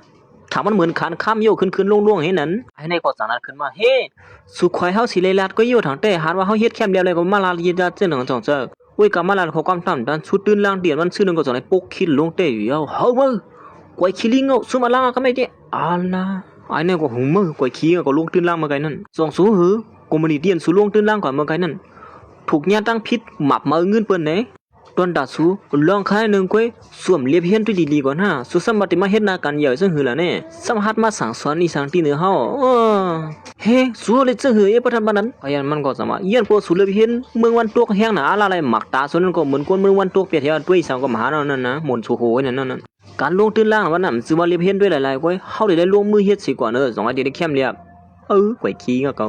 เมื่อสูว่าเฮาได้ตึกก็เรียกอยู่อำฮู้ลวงการลงตื่นลงอาลังอีสังก็ชุมอาลังนี่นั่นซูเปอร์ด้วยเนี่ยเฮาได้เฮ็ดลัดนี่สูเขายันมันก็สานขึ้นมาว่าเฮาได้เลยซื้อตื่นล่างเตียนกงมื้อนี้อันตึกก่อตั้งขึ้นมาเหมือนนั่นซื้อเบียตั้งสิตั้งหมดเลยนะเฮ็ดนั่นเสมันก็จังไดการ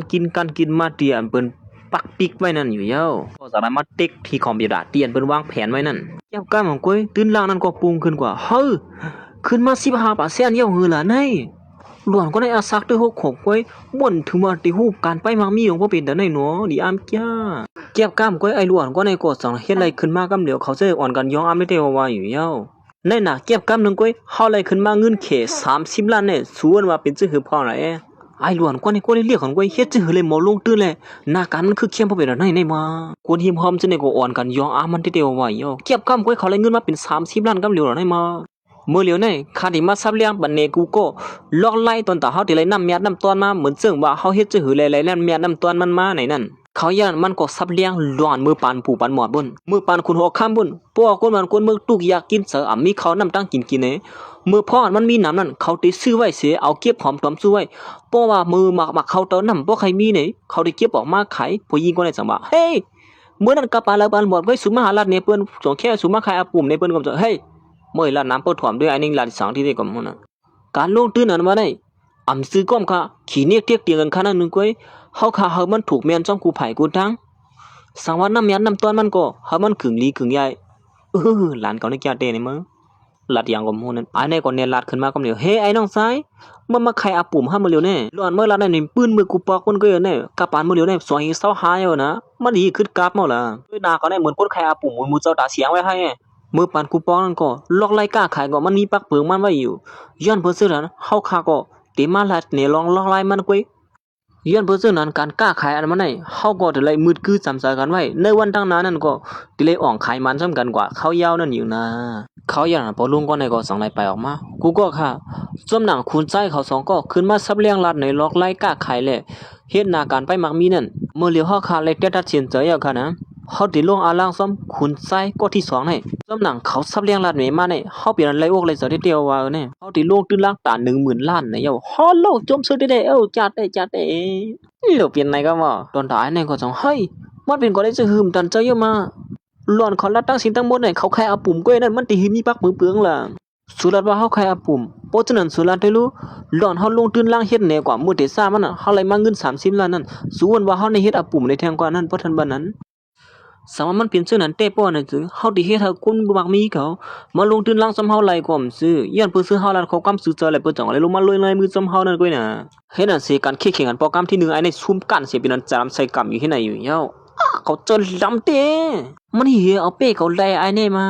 ก็เอาสัก12เขาก็ว่าซุ่มไอ้หลวน6ขวบเลยมื้อเอาเรียบเฮียนมาที่นวกมื้อนี่มาเจอไรอีทำมาลุงก็ได้จังว่าหลานไส้อย่าไปเอาเจอตัวสาวนะล่ะแลข้าที่ไปเจอกันเลยจื้อค่ะปลุงเฮาครับกว่าซุ่มกันไอ้หลวนหาซัว6ขวบนี่เอ้ยเขารู้ปเลี้ยงคนมักมีนั่นกว่าลงอาลังซ้ำเขาซื่อนี่ปอทอกางเยอะก็จังไปเข้ามาสิว่าไว้เจอกันในหลานใจไอ้นี่ก็จังที่ปอทอเขานั้นว่าข้าเลยเฮียนจอมปอทอเฮามาเนี่ยเขาตั้งปียาวเขาหึงเนี่ยข้าเฮ็ดจะหือได้ที่ซุ่มกันอะไรง่ายๆจังไหนข้าที่เจอเย็นเลยจื้อล่ะเฮียกูมันนี่อย่าลวงนั้นซ้ำก่อนเลือกไอ้นั่นกว่าให้ไหนเนี่ยข้าจะลำเต้เขาลองนี่ไว้เจอกันในน้องใจอย่าไปสลัมจังไหนเลยในเป็นการทักสร้างปอนตั้งสู้ก้อยเฮาคือแทงปอคำ2ในปอคำ3หลานใจปีหน้าเมื่อหลานได้ถูกเมียนเด้หลานซื่อๆเฮียว่าเขาก็ฮู้สิอิดว่าไอ้นี่มันตีหมอลัดความสันเสริญมันถึงที่เปิ้นปลุงอันลังซะมันแน่คำเสริเต้มื้ออันนี้ก็จังว่าปอเฒ่าอย่าไปเฮาไอ้นี่มาเปลี่ยนเหรียญปอเฒ่าค่ะนะก็ป่องเสือก้อยลองได้เด้รวมเซิงก็อินมื้อก็ล้วนเขาจันจังเสเปิ้นได้กวนนั้นสุบันกวนสมหมอลัดเอาเจอเปิ้นเสียเฮ็ดสังเปลี่ยนเนี่ยเขาจันจังน่ะเนี่ยเขาก็ตัวเต้มีคนลัดเนี่ยเขาตั้งหลังขนาดนึงก้อยเขาเฮ็ดกว่าเลยคอมได้หรอที่นี่จังว่าเจอเต้ล้วนอาสาเฮาโคกไว้มันดีหมดละจังไหนย้อนพวกมีคนลัดเนี่ยเขาเนี่ยเขาก็สังหารเนี่ยว่าเป็นเมียเฒ่านั้นลัดเนี่ยว่านั้นเขาในใครเลยเอาหมวยเงินข้ามตีน่ะใส่ซื่อคือเฮาเลยถึงที่เอาล้วนนั้นมาเฮ็ดเครื่องมือจังไหนนี่เปลี่ยนหลายกวนๆให้เนาะดีขี้อ้ำจ้ะพวกลุงค่ะพวกซึ่งเฮาสำติถือเฮ็ดจังหือกว่าแทงขนาดนั้นปานไหนมื้อเขาเฮ็ดจังไหนเนี่ยก็เฮาก็ได้เสิร์ฟเตรียมกากนางกามีเชิงๆนะเฮาก็เสิร์ฟหมดว่ามันก็การแข่งบ่กำไหนเฮาติเฮ็ดให้มันคึกเข้มเลยเสียเก่าติเฮาเป้หยาบอีกเก่าก็มันก็เสียค่ะเฮาถูกลิสั่งสอนเขาในหลวงในคันนะสะติเตนั่นยาวสังหัวสปีเฮ็ดจังได๋ติคันเนาะปอเฒ่าก็ในฮักหลานก็เพียงเปียงกันฮักหลานผู้ชายก็ในนำ4ล้านก็เล็กอาสักเล็กนั่นนี่อยู่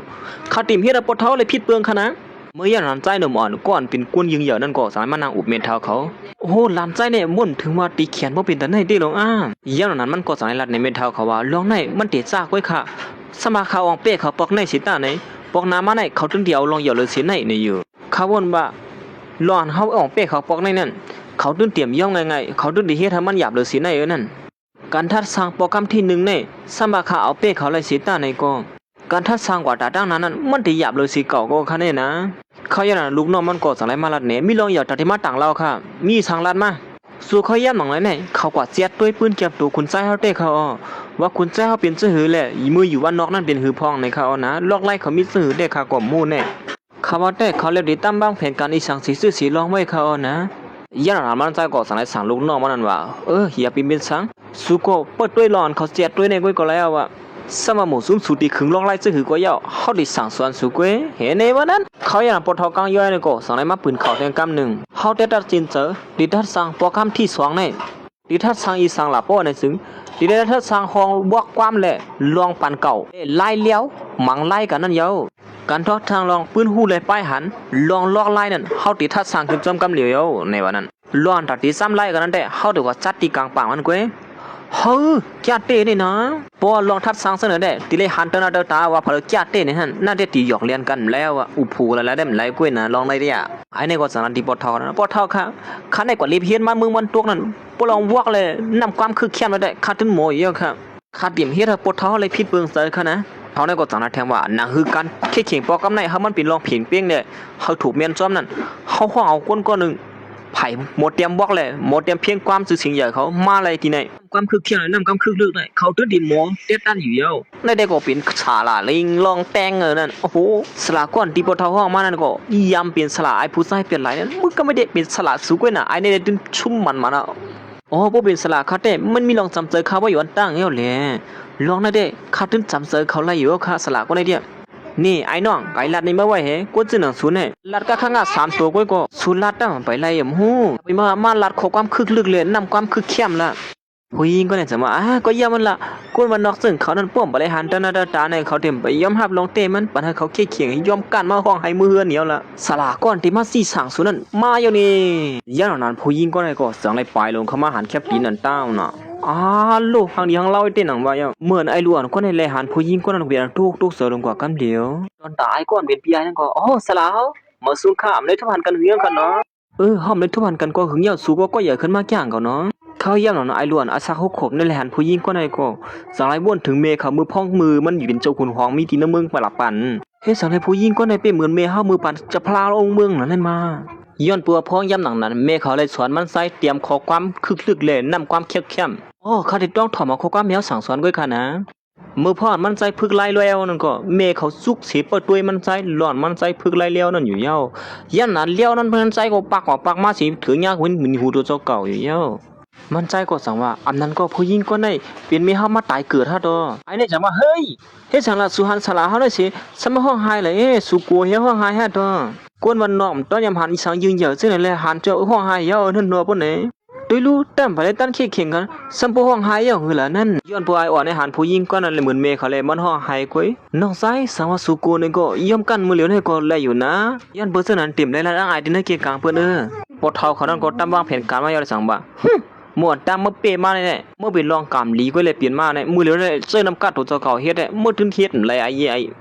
้เขาย่านนั้นไอ้ในก็สั่งให้ดิน้องใส่เฮาดิลั่นในสวยสลาก็ในเขาย่ำสั่งสอนเฮามาลอกไล่กูซื้อกูลองนะสุดที่มาแค่เขียงเฮาไล่หรอมือเหลียวในเฮาว่าเนี่ยสุย่ำก้านแห่มือเฮือนนี่เฮาล่ะก็ว่าเนี่ยหลวนก็เรียกหลวนก็เรียกพอยิงก็ได้คันงี้เนี่ยเฮ้ยอึดซบสวยมือเหลียวอย่าไปลัดน้ำเฮาห้องก็มาถ่อมสวยห้องก็มาสวนในมาการแค่เขียงกันปอกกำไหนเฮาที่เป็นก็ตัดก้อยได้แค่เขียงคอเราในนั้นเฮาเป็นก็มักบั่นเขาย่ำนึงมาเนี่ยพาเราตีตอบไล่ดังสองก็มีลองข้องคำซะหือนี่ก็ลาดขึ้นมาข้ามมีลองข้องคำอีสังขะเฮ็ดไรเยอะค่ะในค่ะเนี่ยนี่เป็นข้อย่ำเหลือนะน้องไซป้อก็เริ่มป้อแฮ่แหละย่ำกันก็ย่ำกันไปเลยนะกูจึงหนังเฮาเนี่ยเด็กกูเหรอเฮายันนั้นผู้หญิงก็ไหนก็สามารถเลียบ่นั่นก็ป้อจึงก็ห้องความขึ้นมามื้อเดียวนี่เมื่อเจ็ดตีไผนาคนตั้งนำในกำเหลียวเลยนะไอ้ก้อนเวียนปีไอ้นั่นก็เนียดเลียนเข้ามาตั้งสิว่ามื้อเหลียวนี่ข้าได้มาคับคือวันตั้งค่ะนะน้องใจได้แก่เตเนี่ยถึง10 สกันฉันบ่ไล่มาหรอมอนำความคือแค่มันว่านั่นได้แก่เตเมปาก็ได้สั่งว่าเฮาตื้อหาลัดหัวคอมันก็สู่สัมปไลเฮาได้มาลองคันได้อินก้อยค่ำมีลองอย่าไปสังค่ะเหรอเขาย่านมันก็สั่งได้เมาน่ะขอความคือลือมันก็เมืองปังปลงปังก็โลกชิกมันก็เงียบ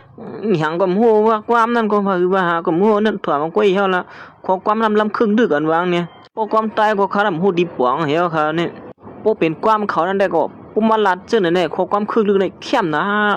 เนี่ยว่านั้นเขาเสนออ่อนกันยองอ้ำเจอเตเนี่ยข้อความมันลัดออกมาเลยนะเลยว่าคือเข้มเตเนี่ยข้อความลัดสุดเนี่ยนะเขาเนี่ยก็สั่งว่าเขาเนี่ยว่าแก่เตเนี่ยข้อความลัดเขาเนี่ยพูดอ่านว่าเป็นก้นหลวงลัดเอาเนาะความเนี่ยเห็นไหมว่านั้นขี้ในก่อนเนี่ยเรียนคำว่าสิว่าปดเท้าหันอยู่ค่ะลันใจปดเท้าเนี่ยแก่เตก็บ่ว่าเนี่ยลันใจเขาเนี่ยมันแก่เนี่ยเฮ็ดให้เขาเลยผิดเปลืองเสเตมาไอ้น้องใจมาหาน้องหือละนำกันก็เนี่ยบ่คันนั่นเงินนะลงข้อความปันกอบปันหมอนฉะนั้นมันขึ้นกลับแล้วอ่ะกับปันมื้อเหลือสวยเศร้าหาเนี่ยนะเปิ้นเจอข้อความมันคือเข้มนั่นแหละเปิ้นลาดโก้งคืนเหมือนกูปอกเอาก้อยมือเยี่ยงน้องไอ้ล้วนก็ได้ก็สังไลไปออกมาสิอันเดียวออกมาลาดข้อความมันคือเข้มนำความคึกนึกตีนอกหมอเจอมันนั่นในเย้าเมื่อไอ้นั่นลัดเย้าตูลิงงามแล้วก็ถึงกำเก่าในมื้อเหลือเลยนะข้อความคึกลึกเละลอกไล่หลับเลี้ยวเนี่ยเปลี่ยนย้อนเปิ้นสกุลเดียวคนออกค่ำเขาก็ซัมปอมีไว้อยู่เย้าลองในมือเฮียงปีป่นมานั่นเฮาเฮ็ดขาดซะซะเนี่ยเขาจะเลยยินเจานั้นก็จังลัดขึ้นมาว่าไอ้เนี่ยมือถึงมาลาลีว่างว่าเมื่อไรเฮงปีป่นมาเมื่อตึกเป็นหมดเลี้ยงกันน้ำกิ่วอยู่ว่าเนี่ยสุยมาละของความจังไหนย่อมซุ่มก็ย่อมซุ่มเหี่ยวละอดเขาเนี่ยก็จังนั้นว่าเฮียเมื่อลัดของความได้เพิ่มเปลี่ยนความให้อีหรอล่ะซึ่งลัดของความเป็นมือเฮงปีเฮงปลาอย่างนั้นน่ะเนี่ยมันก่อมตบปดเท้าเขาลัดของความคึกลึกอันคึกเข้มมันออกมากำเหลวเหี่ยวเหมือนปดเท้าเขาเลยยินข้อความมันลัดออกมาเป็นข้อความอึกนึกคึกเข้มในนั้นก็อย่างเก่ากูนี่พร้อมเลยปดเท้าเขาเนี่ยก็เป็นอันตุกตุกเสือลงกว่าบ่ถึงว่าล้วนตัวเรียกกันจังไหนก็หมอลัดข้อความอันคึกนึกอึกนึกลงไปจังไหนนั่นนี่อยู่เฮ็ดสังเลยเขาหมอลัดบ่เป็นแต่ไหนล่ะนั่นมาปดเท้านั่นเลยยินจังนั้นจังมาเมื่อเดซ่าลัดนั่นก็ย้ำยินมาเนี่ยนะข้อความนี่เป็นข้อความสมุนอย่างคุณว่าข้ามือเฮงปีป่นมาลัดไว้นี่นะคิดให้ก็จังว่าปดเท้าถ่อมผิดก็ไว้ใครอยู่มือที่สลัดนั่นก็ย้ำยินเนื้อปั๊มนางหมาเฮานั่นเฮาเตรียมไว้อยู่ปั๊มนางหมานั่นปืนเก็บสมุนอย่างคนเฮาค้ำลัดข้อความได้ไว้เนี่ยนะมันเป็นข้อความคึกลับอันให้เฮาสึกสิมาเขายาวหือนี่จังว่าเพราะฉะนั้นก็สุนัยเป็นคนลาข้อความมันมาลัดก็ตรงนั้นจะข้อความที่นอบหมูจะสุหลงสุนัยฮัดมาหือเลยสมาละข้อความมันมาลัดจังไหนจะเรียกว่าตัวอาซักเล็กๆมาขนาดนึงก็มาหันลักข้อความมันอยู่กับปอทอในฮู้อยู่ว่าข้อความคึกลึกอันให้สมุนอย่างคนเฮาค้ำนั่นเฮ็ดไว้อำแบบยาวตัวลิงามก็หมู่ซึมเขาจะได้อำฮู้เสอ่อนกันว่าเสือไอ้หลวนนั่นอยู่ยาวก้อยกาวไอ้หลวนนั่นสามารถสืบกว่าแทงอันไปยาวตัวนั่นก้อยกูนี่สังเอามาลัดหน้าลืมตาไขสะพมมีหน้าต่างไอ้อีติลงปอเท้าไหลหันอย่างหือล่ะเขาได้เอาข้อความในอกหมูใจเขาเฮ็ดออกมากกว่าเหลียวมันล่ะข้อความปืนมาสิมาปืนเพียจังได๋ยอบลูกคอกไปละเฮาว่าเนี่ยปอเท้านั่นก็จังว่าสู้อึดชอบสู้อยู่อย่าไปมอแม่รัวเฮ้ปอเท้าเขามาเฮ็ดจังได๋ปอเท้าติยามเฮาเลยจังหือล่ะล่ะข้อความเปิ้นมาจังได๋นี่ก็จะอยู่นำความคือเข้มในเป็นโยความมือเฮงปีป่นมานั่นก้อยกามือเดซ่ามานั่นสมุนเนี่ยคนเฮาค้ำในมันเฮ็ดออกมาในมันยาวไหลเนี่ยว่ามันคำใจไว้ดีที่ถือสืบกว่าแทงไหนก้อยกาบ่นถึงว่าไอ้อ่อนในสามารถสืบกว่าตัวถึงชั้นบ่ยาวจังได๋ก็บ่นกวางซอมเตี้ยๆในเขาอย่างนั้นเขาสนในก่อลัดว่าไอ้ล้วนในลักข้อความเปิ้นมาสิมาเฮ็ดจังได๋ลูกปันตามมาได้ขนาดปันตามมาชอบสวยหรือว่าพอเท้าในจานั้นขึ้นว่าล้วนเขาห้องความออกมาเมื่อไกลนั่นตั้งเงามันได้เจ้าอยู่สมุนเดียวคนเอาข้ามห้องก้อยกามือเหลียวนี่ตั้งไปในเขาห้องออกมาก็เหลียวเขาเนี่ยนะอันขึ้นเหลือไว้นั่นเขาห้องชุดกว่าเปียเที่ยวหือละนั่นพอล้วนขึ้นเหลือไว้เลยล้วนนำย่าอำตัวนั่นเขาเฮ็ดจังหือเลยซัมบ่ย่าตัวเขาเท่านั้นเลยว่าเขาได้เลยว่าคือแคบได้กัดเขียนเตี้ยๆนี่ตอนตายในความใครความนะครับเราเตะอินมันเปลี่ยนความไรครับปวดท้องกลางย่อยเฮาปวดให้ก้อยยังอมเจอเขาในก็สังวนอยู่ว่าเฮ็ดสังเลยนำเสยเขาในความรัดความสาเลยตั้งเฮ็ดตั้งสั่งเขาในปวดฐานว่าเป็นเจ้ามูลใหญ่คุณฮอค่ำมือปานเหียงปีป่นพางอยู่หลงหม้อใส่เสื้อคือเฮาใส่เสื้อคือคุณฮอค่ำเลยมันในแก่เตนี่มังเผาเป็นเขามาตายเกิดแล้วฮะตัวไอ้หลวงในก็สังวนอยู่ว่าบ่นถึงว่าเพียงความมันคือพูดกว่าแบบนั้นบ่นถึงมาเหียงปีป่นมาในจึงมาเตรียมมือเดียวในไปหลงหม้อปลูกมันอะไรบางอย่างเขาในมันก็สังลัดขึ้นมามังเผาปูหมอนในยาเฮานั่นอ่ำเขาในลืมคือปูหมอนเฮานั่นแหละเฮาเขาได้มาเกิดเปลี่ยนแล้วก็มาเฮ็ดเฮาเขาต้องอะไรก็เป็นเลยนี่นะเขานั่นจังว่าเจ้าเฮาลวงนั่นแหละถูกเมียนเต้ตั้งยืนอ่านจมูกเนี่ยคนเฮาเข้ามาละได้หมวนตั้งนี่ก็ตึกลาดอยู่ว่าไอ้ล้วนก็นั่นลาลีลาดกวยในวันนั้นเฮ้ปทมวนเฮ้สังเลยปทมวนนั่นละจังไหนขนาดนี้มื้อเดี๋ยวนี้เขาลัดจังหือก็ปทมวนนั่นเปลี่ยนเจอไข่ไอ้นี่เป็นคนบ้านนอกแหน่มาฮึดชอบมาใหญ่วิลัดน้ำด้วยเสียงร้อนเขาลัดขึ้นมาเมื่อไกลนั่นเป็นฮักซื้อฮักคือเด้อเขากำลังเขานั่นนะไอ้นี่ก็สาระขึ้นมาเพียงความสนุกสมาคือเข้มก็ยาวมันเป็นความมือกูปอกก็มันดิ่มขึ้นกะเพียงความกับปันเหมือนเฮาได้ยอมเอ็นโลอย่ามันเฮาควายปืนมันไอ้นี่มือมอดน้ำเจ้าอะไรมาพี่ใจจึงหันห้องไว้นั่นเฮ็ดออกมาห้างก็เหลียวข้างกันนะปะเท่าสุดว่าเพียงความสนุกเฮ็ดออกมาห้างก็เหลียวสุดนี่ฮะสุกวันลักเอามือมันตวกมาจ่องเจอนั่นนี่สักเสียมีกันเลยว่ามันก็ลักเอามือเขายังไอ้รู้ว่านั่นจังว่าเฮ็ดสังไรเพียงความสนุกเหมือนเฮายำยินไว้ทีละกว่าหัวนะมื้อไหลปีป่นมานั่นเฮาเลยหันเปิ้นมาห้องปอกแน่ สัวเอาของเปิ้นเสมันเรียกไล่อีแล้วว่าเสสมว่ามันเป็นของตัวเจ้าเก่านี่ฮึก่อมจำว่าคือเมื่ออีแล้วว่าเขาว่าได้สุในซับตั้งยามลาลีลาดไหนสุเนี่ยเขาได้ก็จะว่าลำซ้ายในมันเป็นรวงตามตั้งผิดกันเลยมีศักดิ์ศรีไปจำต้องผิดจังนั้นเนี่ยศักดิ์ศรีมีที่ละมัวพี่ไอสุดหลักความเปิ้นนี่นั่นเขาย่างหนังมันใจกว่าสองไรเขาลุกน้องมันกว่าเอามาเสียนใหม่อันหนึ่งคนใจเขาลำคัดไว้เยอะตึงมีคนเทียดถามไหนลองตั้งมันก็มาด้วยดินอะไรเพลงความเป็นลิงเกลียดหลายๆในหันก็เงาตื่นมันเป็นเสื้อหืนนี่นั่นด้วยเลยมันเขาเอามาเฮ็ดลองหลักเลยอีออดแอดแกนั่นเหมือนสลากก่อนมาเต็ดตัดขนาดมาด้วยเพียงความนั่นของเฮ้อเสตีอยู่ไหนแม่เฒ่าเขาก็สั่งมาเฮ้ยหำเหลียวในสูเป็นคนจังไหนหลานซ้ายในห้างซื้อแล้วว่าสูก่อนเลี้ยวเฮ็ดนวกเมืองมาเสิไล่มาลองคือแค่ว่านั่นมึงวันตัวของเป็นไหนไว้เนาะสูเฮ็ดแม่เฒ่าได้ผิดเปลืองที่นึกตูสูเตเนาะจังหนังสูในที่เฮ็ดจะหืออ่อนหูนาเฮือนกว่าในวันมื้อนาล่ะในขี้ในก่อนลัดขึ้นมาแถวบ่เฒ่าค่ะเขาเป็นล้วนขนาดนึงก้อยดีกว่าตามตั้งผิดเขาให้สังล่ะล้อนในเขามาอีอ่อนก้อยก่อมเป็นสังเขาหลวงเขามาเตี้ยล้อนเขาเฮ็ดสมบัติมันผิดเสียตาในก็เขาเปิ้นเฮามีชื่อเสียงก้อยเขานั่นแม่เฒ่านั่นจังว่าเขาเฮ็ดผิดบ่เป็นแล้วแน่บ่เฒ่าตีย่อมปั่นเขาแทงในกว่าแน่เขายังไอ้เนี่ยก็เอกล่ะแม่เฒ่าเฮ้เขาเฮ็ดผิดอ่อนก้อยก็มาตามตั้งผิดเขาจังไหนพวกไอ้นั่นเฮ็ดผิดเต็มไ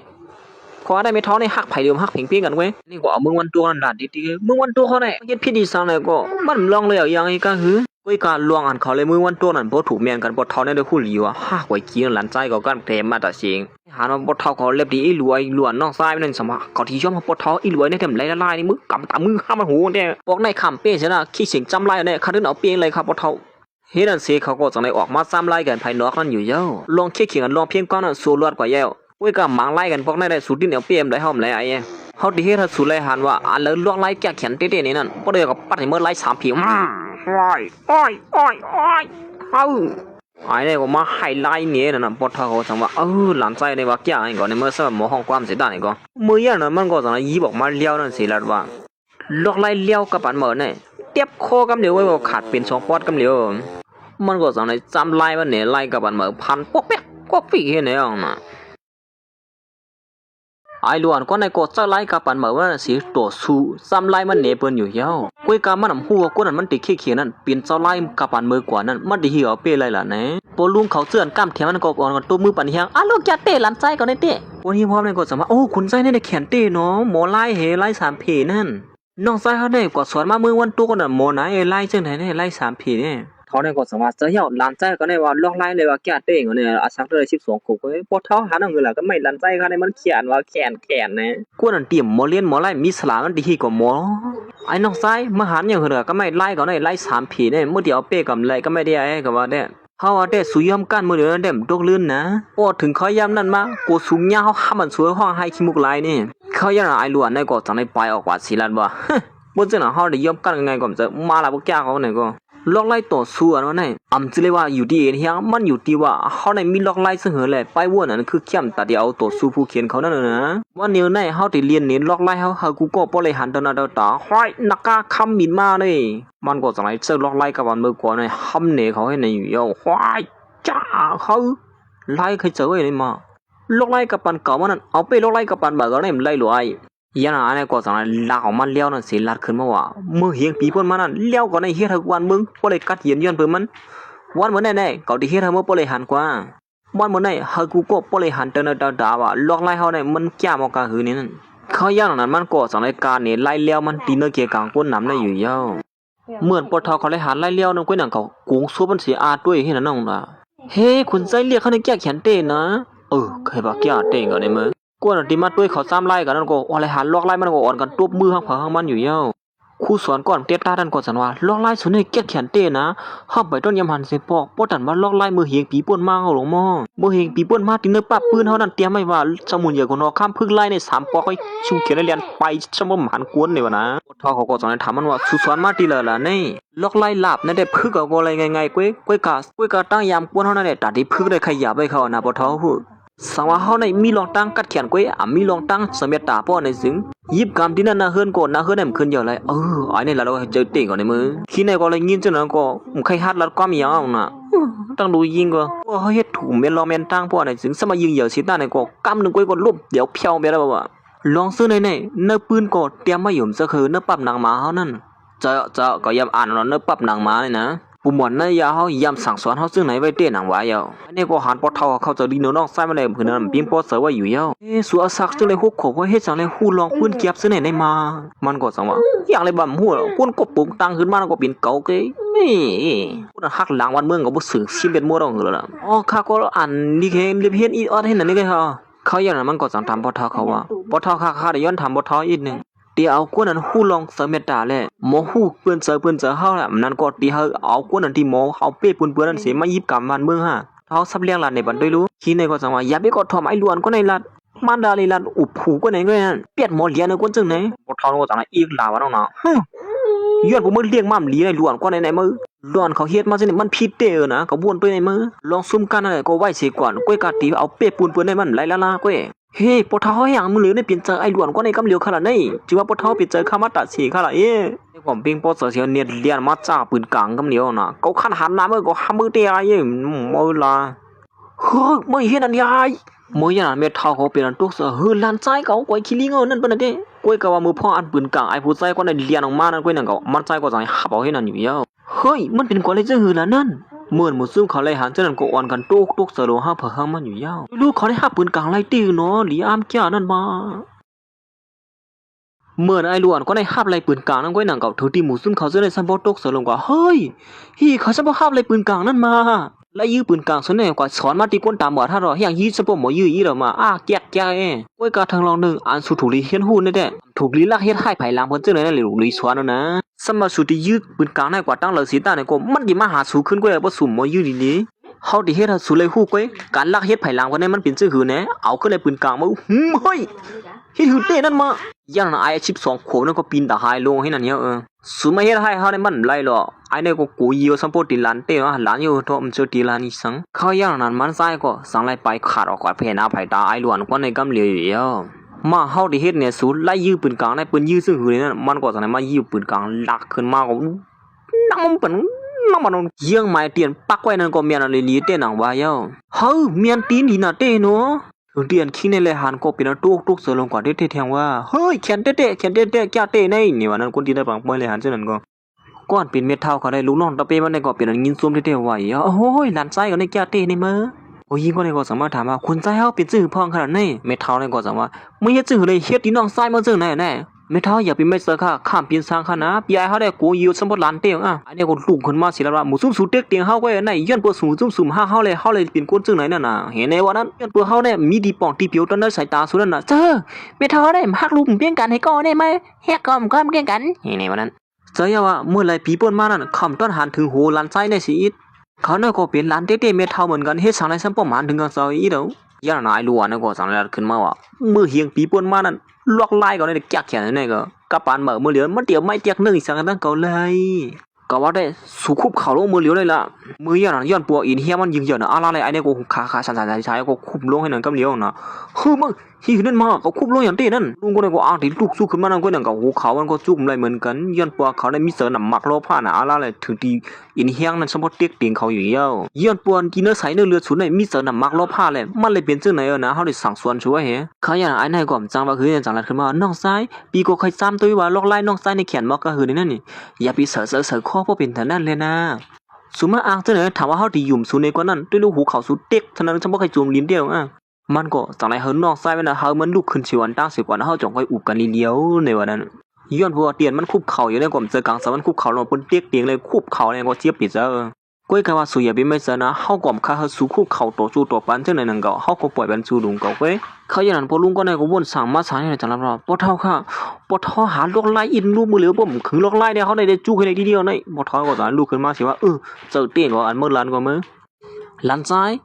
ยปีไอ้บ้างเนี่ยเมื่อก็หันย่องเหรอเมื่อเลี้ยวเขาก็พูดตั้งพิษเขาเย้าซึ่งคือคนปล่อยเขาได้ลูกขึ้นมากขึ้นเย้าลาก็ว่าที่เขาอย่างไอ้หลวนเนี่ยก็จังไรว่าไอ้หลวน12ขวบนั้นสำหรับมิสเตอร์กวดเจองอสีตาเนี่ยก็ซึ่งคือก็เป็นใส่เสื้อคืออันเดียวกันมันก็ตีปล่อยบันอยู่เว้ยในวันนั้นเขาสั่งสอนเขาซึ่งในก็ถูกเมียนอยู่กุ้ยก็ถึงตีเราถึงอาซักแต่ก็จะไล่มาหนังเก่าเนี่ยยันนั้นมันก็จังไรถามปทมอนเขาว่าสองปทมอนเขาต้นในหูคือเมื่อปานอัลล่วงนั่นน่ะแต่ที่ยิบกำก้นเนี่ยตีได้เสื้อเก่นแข็งเนี่ยพอให้ใจเจออ่อนเนี่ยมันได้ยิบกำก้นอะไรเนี่ยก้นอันที่มีเสน่ห์มักลบผ้านั่นมีเสริมซื้อยวนอันที่ได้สั่งสอนคือเข้มเจอมือย้ำหนังนั้นเปิ้นลาด้วยว่าพอมีเสน่ห์เมตตาเนี่ยที่เฮ็ดนาซื้อออกนาซื้อกำไร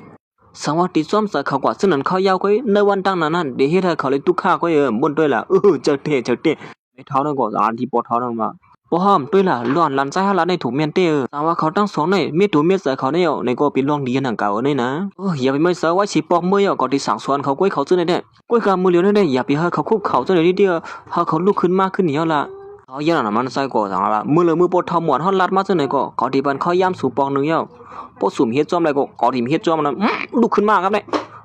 ก็คู่จะเมื่อไงหัวเขาไปแก้นะมันก็เยี่ยมนั้นคู่สอนก่อนเดียนตาทันก่อนสังนั้นว่าจำหนังเขาจำไล่กันมา2 กำเลยห้องเพลงความเสียมกะมาลอกไล่หลับไล่เลี้ยวในก็ใจหนุ่มหวานก็ในคึกเข้มเตะมือเหลือเนี่ยเขาเป็นก้นออกเป้กว่าเย้าโอ้โหแก่เตะเอ้ยปอเท่านั้นก็สังนั้นว่าการทัดสร้างปอคำที่2ในสู่เป็นก้นก็ออกเป้การเข่งปอคำที่2ในสู่เป็นก้นก็ออกเป้กว่าปอเท่าในสังว่าสู่ออกเป้มา2 ปอกเย้าสังว่าสู่ออกเป้แทงปอกที่3ในปอในซึ่งเขาติยอมรับเขาสู่เป็นก้นยิบกรรมกูซื้อกูลองที่เนื้อใส่เสื้อคือเขาในเหมือนเขาเลยยินซึ่งนั้นหมู่จุ่มเขา2 คนแล้วเด็กใครพี่ปอเสือยี่น่ะบ่รู้คนใดตั้งลูกยิงเด้ป่ะว่าหลานใจเดียนเขากำเถียมมันบ่ใครได้ล้วงเอานะมันก็สังว่าการเข่งปอคำที่3ในคาดิมเฮ็ดปอเท่าเลยผิดเปิงคาตื้นเอาเป้เลยอยู่ว่าปีไอหลวงเฮาอันลองเหยอในปอเท่ามือสั่งสอนให้ละปีไอหลวงเฮาเฮ็ดนั่นสิปางเข่งปอคำในก็ยาวโตกว่าเขาซั่นก็อ่อนกันปอกมือเมื่อนั้นหมอสอนยิงก็ในก็สั่งไล่เข้ามาเสียว่าเฮ้ยสูในวันเมื่อนั้นเฮ็ดเฮาได้ตุกตุกเสือเตียวนะสำหรับเป็นห้องความสิตาลอกไล่เหลียวละลายหลาบก็สูในแขนเตียวว่าวิงก้นธรรมดาเขาได้ตัดเฮ็ดจังนั้นแหละง่ายๆก็ในสูในกัดแขนเตียวย่อๆขนาดปุ่นเตียเขานั่นเหมือนเมปาก็ในเรื่องที่ไปออกกว่านั้นก็นั่นก็มันใส่ก็สั่งว่ามันมีโคตรตัวนึงตัดที่ปันเมปานั่นในอยู่เขามีโคตรตัวนึงตอนตัดที่ปันสู้เขานะยังนั้นมันใส่ก็สั่งให้เขาดุกน้องมันเอามาโคตรตัวนั้นห่างแฮนไว้นั่นอยู่ยาวเฮ้ยโคตรตัวนั้นได้เป็นอีสังได้มาเหมือนมันนั่งปืดตัวนั่นก็อย่างก็โอ้โหบุกย่อมซบมือละนี่จินตนาการมันไข่น้ำแก่อันไหนเปลี่ยนเตียนค่าโคตรคว้าขึ้นมาก็เขาเนี่ยนะเหมือนเมปาก็น่ะยิบขึ้นมาแล้วก็สังบ่นอยู่ว่าอย่าไปลาดนะลอกไล่ในลอกไล่กับปันมือก่อนพุ่นไหนนั่นจะเฮยค่ะเสริมหนังเฮาฮู้มาลอกไล่กับปันมือก่อนนี่เซาสูญเหี่ยวหัวค้ำเลยเฮ็ดปันเมเขานั่นคือเข้มเตอนี่นะมืออย่างนั้นมันนั่งก็สังไล่ออกมาสิมัดตาได้ปีกซ่วมนี่นะเคยเข้มเตลงนี่สินั่นก็มีป้าหมันจำเตลงอโลดเลียงดิจ้ามันนั่งก็มือเลยตาด้วยนั่นเปลี่ยนยองอ้ามซัมป้อมย่อมโต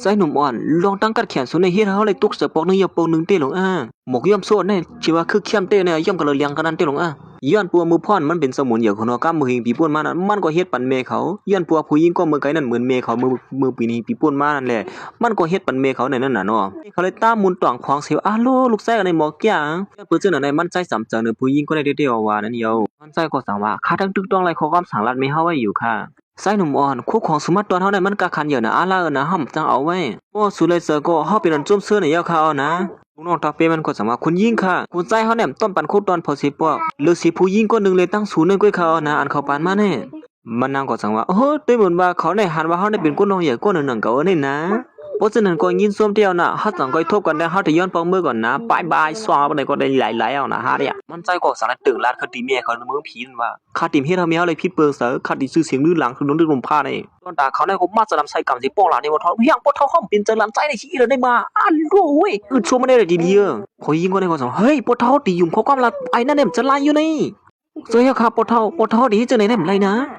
การเขียงบอกคำที่3ในคาติเอาเปี้ยเขาอะไรคาติมีระปทอเลยพิษเปิงเสือจึงมือไกลค่ะนะนี่วันนั้นมือยันปทอนั่นก็สั่งว่าก็ว่าได้สู่คุกเขาลงมัวเรามือเหลียวเนี่ยนะเฮ้ยเฮียงตีเฮาคุกเขาเตะเขาละในปทอเฮ้ยนี่สั่งพิษเขาละก็ว่าคุกเขาอ่ะเขาในก่อมจังเฮ็ดจึงจังในคุบความน้อมใบลงให้นั่นเหี่ยวปทอค่ะไปสั่งให้ปทอคุบความน้อมใบให้ไหนค่ะนั่นจะเหี่ยวค่ะปทอกวนตีเฮ็ดพิษได้นำเสมุซุมเฮานะเป็นไอ้ส่วนหาสัก6 ขวบบ่เคยเขานี่ไปสั่งให้ปทหมอนเฮาปั่นตามเฮาจังไหนคั่นล่ะอย่างนั้นปทนั่นก็สั่งลัดขึ้นมาไอ้ล้วนก็ได้เฮ็ดทางมาใน2 ปอก2 กามเหี่ยวมันเหมือนเจ้าหนังปู่หมอนในยาวสั่งสอนไว้นั่นสิใส่จื้อคือสั่งสอนกันมาในเฮ็ดจังไหนสิบอกเราไล่จันเตรียมในเมื่อหาเนี่ยไอ้ล้วนก็นั่นเขาเฮ็ดจอมถูกเมีย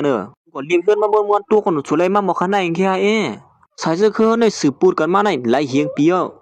ต้นยามเป็นจังไหนสิปอกมาดิให้มันดูย้อนเมื่อหายนี่ดูเว้ยก็ถามว่าสุติเรียบเฮ็ดนำกับตัวเจ้าเก่าสิขึ้นอย่างมาไว้กะสุซ้ำเซอร์ลอกไล่จันเตรียมจังไหนมาก็จะไล่อีตงโอ้จังหนังสุเนี่ยตีน้องเป็นหัวหน้าใส่จื้อคือในมันหยาบอย่างนั้นปทก็ต้องอีหลาลองขี้แนวน่ะย้อนปื้อเมื่อในเมื่อสั่งสอนหลานใจไว้ได้จึงเหือในเฮ็ดเขาเลยเป็นคนจังไหนเปลี่ยนในหลายสามก็ป่องให้อีดมันก็ที่ไหนก็เอาล้วนเรียกลาดทีเฮ้ปทก็อาซะเขาตึกเรียกอยู่อย่าไปเสือที่นึงเขาบ่เป็นนั่นแหละคั่นน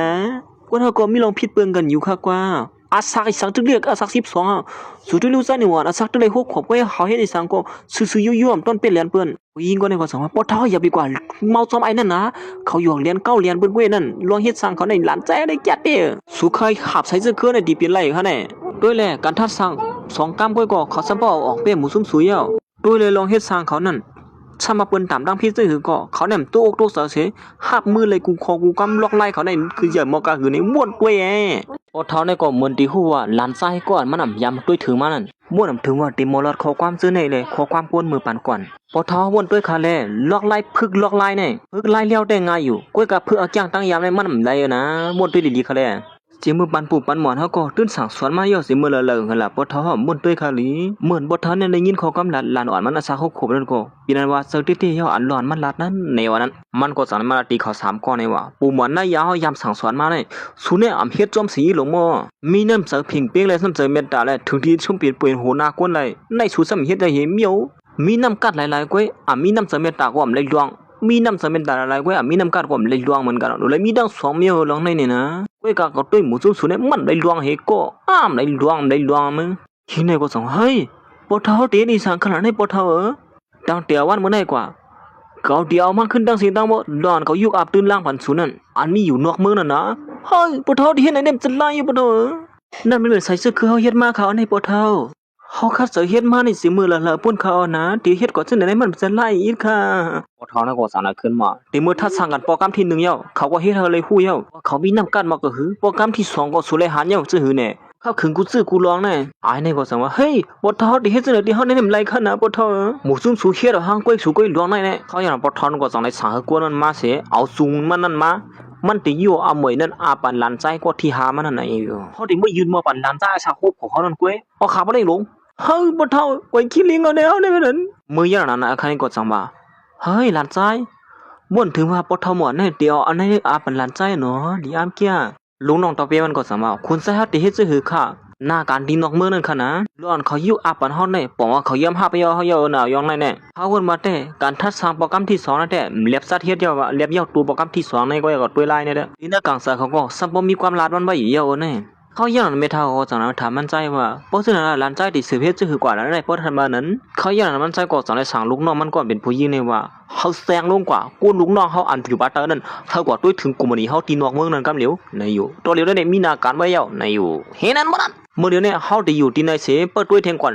ที่ในเนี่ยนาการไปเยาตัวดีงามอ๋อเที่ยงลองนึงล้วนเฮาเชื่อสุกว่าสอบเขาด้วยนั่นว่าหือหาหลายเขายังนั้นมันนั่งก็จังว่าโอ้ส้มหนังขาสอบเขามาฮู้ด้วยเด้ไอ้คนนั้นนะมันเอาคู่ของกูปันมือก่อนนั่นมาโฮมกันไว้ที่ไหนเขามันได้อย่างเต็มหูคู่ของกับปันมือก่อนนี่อย่างวะกูเหตุการณ์ก้นสายเรียนเข้ามาโอ้ยคุณใจคุณลวงค่ะเมื่อเรียนในปทสร้างมาถึงที่ไหนเขานะตอนตาไอ้เขาเจ้าในก็ตึกสลัมใส่กำอยู่ที่นั้นปีนหือไว้หลังเขาในปทในกว่าปีนเจอไอ้นั่นเอาหือละนี่ตอนตาในก็ตึกตามวางแผนการนั่นอยู่ปลุงเลยปีหน้าเขาก็อย่าไปโดกตกเสนอละหลวงในเขาตึกมีแผนการไว้อยู่เขาดีจื้อปทก็หาไอ้นั่นเอาหือละในมือเลี้ยวในน้องชายดีหือละกันในอ่ำปดเลยมือผูกเขาติย่านลือบอกเมืองกว่าว่าเขาเนี่ยไอ้นี่ก็สั่งว่ามือละมือปดเท้าติอยู่เอาเหมือนคำนั้นอาปานไอ้นั่นเองก็เหมือนจุ่มเขากูก็จังได้เปิดเธอสังขึงล็อกไล่กันเดียวเฮียกว่าเฮ้เขาติจังขึงล็อกไล่จื้อเที่ยงเขาปดติเลยหนึบดอกน้องเมืองย่างหน้าไอ้นี่ก็สั่งนั้นว่าสวัสดีถึงปดเท้ามาถึงที่ไหนสิด้านไหนก็เขาเดินเตรียมปดเลยข้อที่3ในเขามีล็อกไล่มันถูกเลยหู้ก้อยล็อกไล่เขามีซื้อมือย่างนั้นมันก็สั่งได้ออกมาแคบคำอันนึงได้ก็เป็นแคบคำอีสังได้ก็ไปป่องเจิงก็เฮ้อแคบคำอันนี้เป็นแคบคำอีสังลงล่างนี่เหมือนเขายำหันไว้ทีละสีดีๆนี่โอ้เป็นสมุนอย่างคุณฮอข้ามมือปาน3กะลักเงินนั่นนักแน่ไอ้นี่ก็สั่งส่วนมาสู่เอาเปี้ยเขาเนี่ยเขาเตรียมย่อมไงก็ลองได้เขาเตี่ยวขึ้นเขาไล่ป้าเนี่ยก็สั่งนาทีปลุงเนี่ยว่าพอละเตะขาเนี่ยกันทักษะพอคำที่3เนี่ยไม่เห็นเราเนี่ยเสือกว่าล้วนก็ล้านมันติเปลี่ยนกว่าเรียนก่อนซื้อมาก็พอเท่านั้นก็สั่งว่าครึ่งเป็นล้านไซมันก็เยาอ่านเป็นผู้อันโหนาเฮือนนั้นในเยอะพอเท่านั้นสั่งถามว่าลาดในเฮา2ไร่ว่าตีเตี้ยมันอยากสู่เปลี่ยนเผาตีเตี้ยในนั้นเฮ้พอเท่าทำซื้อในย้อนเพื่อสั่งขลายพอหมดไปอาศักสนในหมอกันนั่นนึงก็สู่หูปืนมือก่อนมืออ่อนตั้งเสลวงไล่จะไหนก็สู่จื้อซากวนลองเสิงซิมตินใส่เสื้อคือก็สู่หูบ้านแทงก่อนก้อยการลองเสื้อในปกติว่าสุนมีน้ำการมาเสียมคนเล็กในก็มีลองตามมันอยู่ก้อยการลองห้อมปอกเจอได้นะเพียงความเลยลอกไล่เลี้ยวสุนันมันเปียกคือเข้มบ่ตัดในความ ย่ำหนังนั้นปอท้อในก็จังได้ถามหลานไส้มันว่าสูเป็นเผาเต้ๆล่ะในอยู่เขาย่ำหนังนั้นมันไส้ก็อำได้ถึงซิมปอท้อเขาอีสังหนังเก่าสังในห้องปอท้อเขากว่าทีนึงอยู่เย้าทีนี้ได้ก็เป็นตีลงถึงซิมเขาอันวันคันเนี่ยเมื่ออันฮอดมันถึงทีนั้นก็มันไส้ก็สังในมาปืดเตึกซิมนั่นเสียเมื่อปืดตึกซิมนั้นย่อก็สังในยิบออกมาจุงอันนึงอันเอาหินเสียงเขียวเฮ็ดไว้นั่นเฮ้ยนี่เป็นจุงอันปูดซึบกันมากเหรอนี่เมื่อปันแกปันเขาหูมวดปุ่นเหรอนี่เขาเยี่ยมหนังไออ่อนในก็จังไรเสื้ออินเฮียมันสีคับคืนในปอทอเขาเลยหันเตอร์นาเตอร์ตาอยู่เย้ามือเยี่ยมหนังเสื้อในก็สิ่งนี้ขันซ้อนขวนสั้นเชียงหิวหลันว่าอิงสันบนวางเนี่ยเขาเยี่ยมหมอกอันเฮียงหิวกันนั่นก็จังไรกีลงขึ้นมากำเหลียวเหมือนปอทอเลยหันหมอกกีขึ้นมานั่นก็หมอกซุ่มยีต้นพวยลำพองตึกกีมีกาขันปานใดหอมขึ้นเชโอ้ยยำเก็บอ่อนกวยอยู่หึงถึงมาเย้าเฮ้ยว่นถึงว่าสุนัยเสื้ออินเฮียงสีเฮ็ดหมอกเลยกีลงขึ้นมาหมอกอันเฮียงหิวก็นั่นซ้ำพอมามีอาศักสีหอมขึ้นมาขึ้นจังไหนหมอกหนุ่มอันกีหิมตาปีซ้ำมือซ้ำตัวใจก็อำสร้างคืนปิ่นตัวหักไหลเทไหลว่ากามกูโซใจอำทึกมือเฮ้ยว่าหือก็จูเบียนจมุนอย่าคุณเอาข้ามาตายเกิดในฮะได้อย่างนั้นมันไส้ก่อสังไรลัดเนมปอทอเขามือพ่อย่ำหลังนั้นมันเลยกินเหล้ากับตั้งน้องไส้มันก่อนหนึ่งน้องไส้มันเลี้ยงยาวไอ้ป๋ามันเลยมันไส้ก่อนเนียนส่วนสิมาอยู่ที่เนื้อขับตัวไอ้หลวนั่นในเย้าปอทอเขาก็มาเลยพูดซึ่งนั้นก็เหมือนซ้ำป้อมขยุ่มซีลองในเป็นรอนดีอ้ำลงอ้ำหลังเท่ๆหนังว่าเย้าลองในห้องในนอนฟันกว่าฮะในมาในนอนฟันข้าอันนี้เป็นลองเตะมันเขานะตีเตะมันตัวเตะหลานใจเอาในเปลี่ยนสายชื่อเคยยิงเหยอะสมุนเหยอะคุณหอข้ามนั่นเขาอ๋อปอทอในก่อสังมาเขาก็ว่าเราเลยวันมือนั้นมือพ่อนสุกุเข้าตัวหน้าคุมปูหมอนายานั่นถึงที่คุมปูหมอนายาเหลียวเพี้ยวเขาเช่นนั้นตีเตะมันก็สู้ได้เป็นผู้สืบสายชื่อเคยมือพ่องสมุนเหยอะคุณหอข้ามนั่นลงในย้อนเปื้อนนั้นในคุมปุ่มหมอนในยาเฮานั่นมันหือดีกว่าห้าบลองคู่เข่าสู่ไรล่ะเนาะว่าสุนได้ยิงเหยาเลยเสียเขาปากปูนเฮียงปูนก่อนหลวงเหมือนปอเท่านั่นเลยฮู้ดีกว่าตีมาว่าหลานไส้มันเปลี่ยนเผาลูกตีเลยมาในนั้นค่อยหนังเก่าจังไรคูบความน้องวายแผ่นนาปอเท่าในกำเหลียวอ้อมเจอหลานไส้มันนั่นกำเหลียวอยู่เย้าจมหนังเฮาเป็นปู่หมอนในยากะปันเหมือในนับยามสมุนเหยาคนเฮาคำว่าอ่านตายเกิดในเสียกำคาหลวงวันมื้อนั้นเฮาฮู้เลยเฮาเลยผิดว่ายังปล่อยวางความมันเสียกำไอ้รู้ว่าในก่อสังนั้นมันลาวเขียนปอทอเขาลุกขึ้นมาเสียปอทออย่าปีละเจ้าหน่ะได้ค่ะเลยนะจมหนังข้าเป็นอยู่มือเหลียวในข้าก็เป็นลานไส้ปอทอก็หนึ่งก้วยค่ะเพียงลองหนึ่งล้อนปอทอเฮ็ดกว่าวันมวนตั้งนั้นก็ปอทออ่ำฮู้รู้ว่าข้าได้เป็นเผาลูกติเหลือมาไหนนั่นจื้อคือก็ปอทอในก็ตื่นเป็นปอทอข้าอยู่ก้อนหนึ่งข้าวนะปอทอในก็สั่งมาปอซื่อนั้นก็สายซื่อคือเฮาอันติปุจเอาในก็กึ่งเลยเป็นศูนย์ในอ่อนหูกว่านั่นป้อไหนเขาในก็จังนะว่ามันติดสาเหตุปางป้อยเสียปืนเขากูก็เลยฮู้ว่ามันติเอายุยอลันใจไว้ในเป็นผู้สืบสายซื่อเขากว่าในวันตั้งนานนั้นผู้อ่อนหูกว่าในวันนั้นเพราะนั้นเขารู้ติว่าคือละนั่นอย่าไปไม่เซอหมู่ซุ่มเขาเส้นเกาตีส่งเขากว่านอกเมืองมือเหลียวในคำขึ้นในเปียดมองในปื้มหมอขึ้นก็ได้ควันห้ามกวนเขาได้ในมือเพียงลองหนึ่งหลายปีมาในไอในมันสั่งสวนลันใจก็ได้บ่มเลยลวงยีราชาก็เลยชีพ2ขุมก้มหู้ลองพี่ลองถูกเตะลงหม้อเหมือนลันใจก็อาสาฮู้กบในสีอิดคือเพราะว่าเป็นเจ้าหมูเนื้อข้ามมาไต่เกิดเตะมือสัตว์ป่านาเฮือนวันเมื่อนานนั่นแหละอยู่ที่เนื้อกามือสุยเอาสุตุ้ยเคยขับขืนกว่าละเมื่ออย่างนั้นเขาในก่อนเรียนโตกเสือลงคำมาสิว่าก๋วยคิริงเขามือเหลียวในปวดเท้าหมวนสาวเขาออกขึ้นกว่าเขาตั้ง18 มอกมือคำในอยู่ฮะว่าคือกว่าก๋วยขี้ก็เป็นอันเต้ตอนตาโปลุงก็ในลูกยิงมันได้เปลี่ยนรวมขี้เสือว่าอยู่เย้ามันก็สั่งในลานตีลานใจมันอันหักรวมหอมชุ่มเปียงมันนั่นว่าก๋วยขี้ก็ลานใจหอมใจให้ซื้อเหือในก๋วยคิริงไอ้ลูกนั่นก็สั่งนั้นว่าลวงในอย่าเป็นเนตกเสือละเขาตึกมีตื้อตามันอยู่เขานะเฮ้สวัสดีฮะน้องไซมีโลไลมันอยู่ที่ฮะนี่มือย่างนายก็ม้วนลอกไล่เปลี่ยนลายแทงอันหนึ่งมือพ่อนปอทอนนั่นไปออกขึ้นมานั่นก้อยหนังเก่าสามีกาลำหนึ่งหอมักขึ้นไปตั้งนาเขานั่นเฮ้ยกาเผอนั่นมาขึ้นกันในนั่นเย่าก็สั่งไรมาลาวคอปอทอในขึ้นกาขากำเหลียวอยู่เฮ้ยอย่างนั้นว่ายับปอทอขึ้นกาอยู่นั่นอ๋อลำจำกำเหลียวเนี่ยเขาก้อยกาจะหือกว่าเย่าก้นให้ในมานำหนาอะไรเขาก่อมตั้นขึ้นกลัวเทาขึ้นกากับเปียเห็นเยี่ยว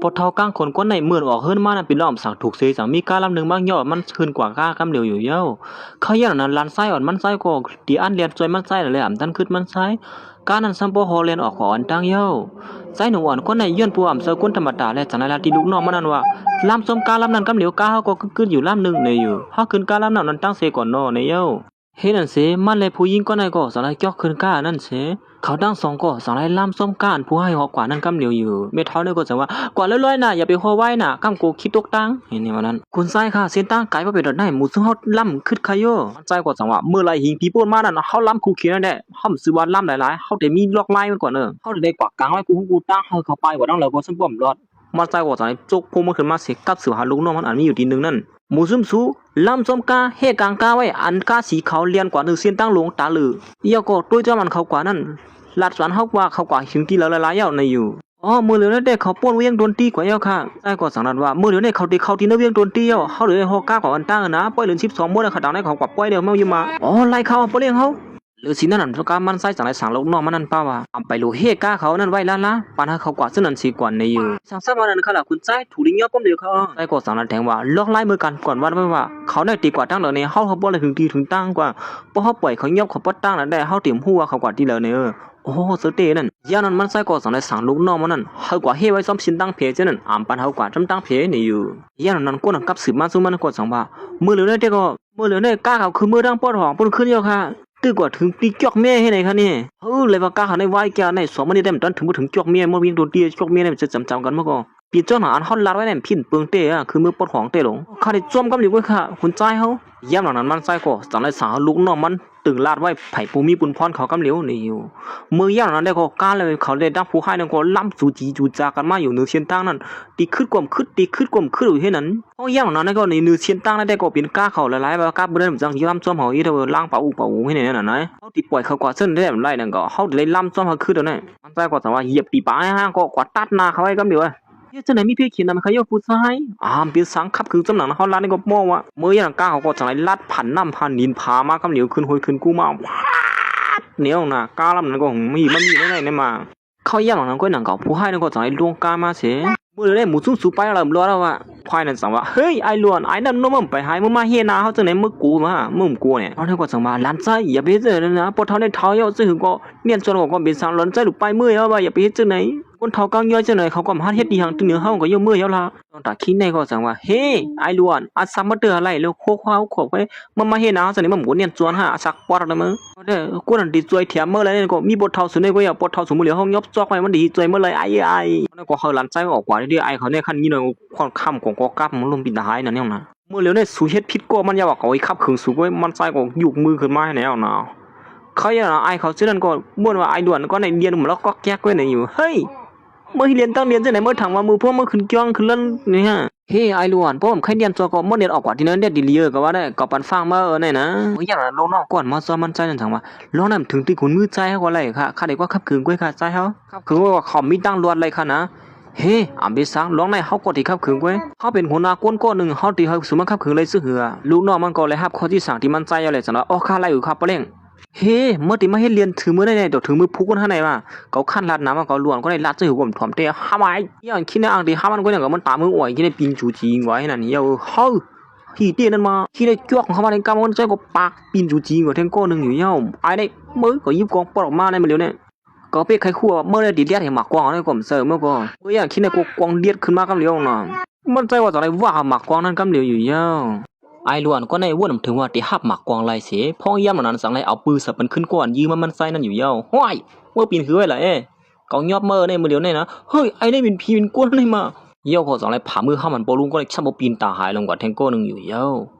ไว้สีเขาขับขืนหมูซุ่มเขาเส้นเย้าตัวหลีงามเย้าก็สั่งเลยสาวลูกน้องมันจวยปอทอมหวานเขากว่าตึงห้องยากำเหนียวนี่อยู่โอ้ข้าปเล่งอ่อนเย้านั้นมันใส่ก็สั่งเลยสาวลูกน้องมันกว่าเสียด้วยหมูซุ่มสวนนั่นกุ้ยก็หมูซุ่มสวนนั่นตื้นน้ำลายออกล่าว่าพาเห็นก็สั่งมาในนั่นอ้อมเลยล่าว่าขับเห็นคนเขาจ้างเขามาเขาลาว่าเขาหับเงินมากขนาดนึงกุ้ยค่ะด้วยสายงานมันได้ก่อนเรียกเป็นไอ้ปลาซัก12 ขวบมึงเงินกับเขาในปเล่งเขาใครฮู้ก็มันใส่ก็เมื่อเลยฮู้ซึ่งนั้นก็ออกกว่าแฮ่อะไรบ้างนั่นก็ได้ก็ขับขืนไว้ลองเนี่ยเมทัลได้ก็เมื่อเลยยินซึ่งนั้นเป็นนั้นสนามเที่ยวว่าม่วนถึงว่าให้อ่างถึงตีบ้านยอบปอเท่าตัวเจอเก่าซึ่งไหนกวนอี3เป็นลายมารู้ได้สั่งสวนนั้นได้ซึ่งไหนนี่เมทัลอย่าไปดูอกตุกเสียเฮียงหนาอาลาค่ะ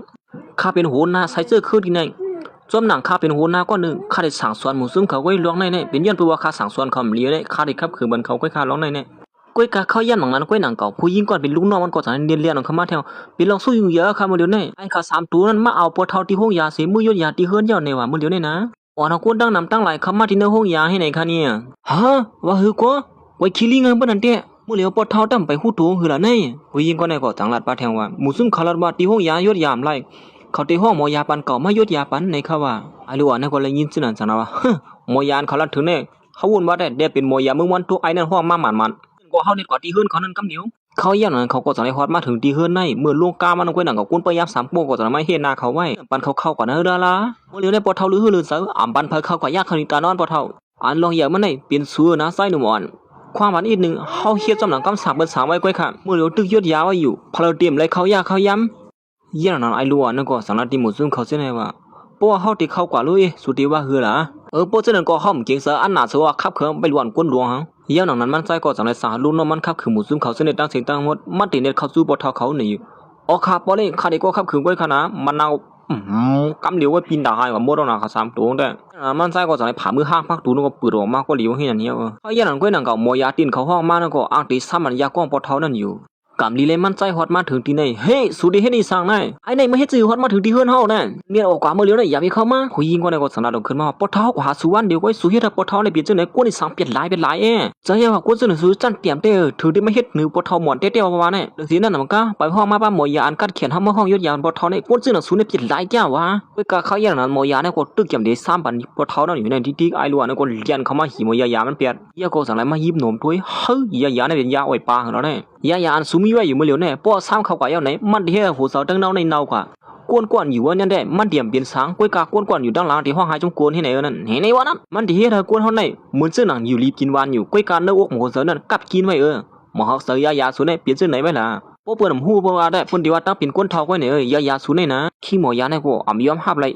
จังไรลัดขึ้นมาว่าเฮ้ไอ้ล้วนมึงมาตำดังผิดก็ไอ้สมมือหูลอกไล่ในเขายดยามากวนได้ชิบไปเนี่ยจวนกูก็มือเขาอย่างนั้นไอ้ล้วนเนี่ยก็ขั้นลัดน้ำจะจ่อออกมายานึงเลียดสวรรค์โกงคอปลุงก็ได้กำเหลียวมือยาวๆห้องนั่นเฮ็ดอันเสียมันก็ต้องไอ้นอนปิดตาหายลงกว่าเฮียไอ้เนี่ยคนเนียนลาดขึ้นมากำเหลียวเฮ้ยเขาเฮ็ดให้หมอยาลงลืมตัวก่อนคนจะไหนเฮ็ดอีกหาเหียมเปิ้นก้นไผนาก้นนั้นได้มาสุมาให้ห้ามกันยอย่าบ่ท้อในปูหมอนได้ยาเฮาติ่มปล่อยช่วยก้นจังนึงสุนี่เกียกสุเฮ็ดให้จังไหนน่ะตั้งพี่ให้ย่างติตัวควักตัวซูมันใจก็จังว่าตัวเตยานอนลาดก้อย6ชั่วโมงก็เขาตื่นขึ้นมาว่าก็คั่นยินลาดน้ำแล้วก็มาปล่อยยารับปันแกนั่นหมูซุ่มๆหูอย่าไปลาดน้ำเฮมื้อย่างนั้นมันใจก็เอาได้จ่อออกมายามันอันนึงไอ้ล้วนก็ได้สิเฮ็ดเข้ามาว่าไอ้อย่าไปเฮ็ดจังไหนนะนายเป็นบ่เฒ่าเฮาได้สุมาเฮ็ดให้จังไหนได้ไล่ก้อยมื้อมาลาดความน้ำหิมเก่าได้ในเกเจี๊ยบปีเจอโอ้ลุงก็ไหนเจ้าสั่งว่าไอ้ล้วนก็ไหนมึงฮัดจะหืออะไรมาเหียมกวนจังไหนเนี่ยพาเราก็มั่มเขาเจอยี่ทำมามื้อเหลียวได้ใช้เจอคือกวนที่นั่นนะเฮือนเฮาในตีมาที่ในเสียงเอานะเป็นลูกหลานปอเฒ่าได้มื้อหาใ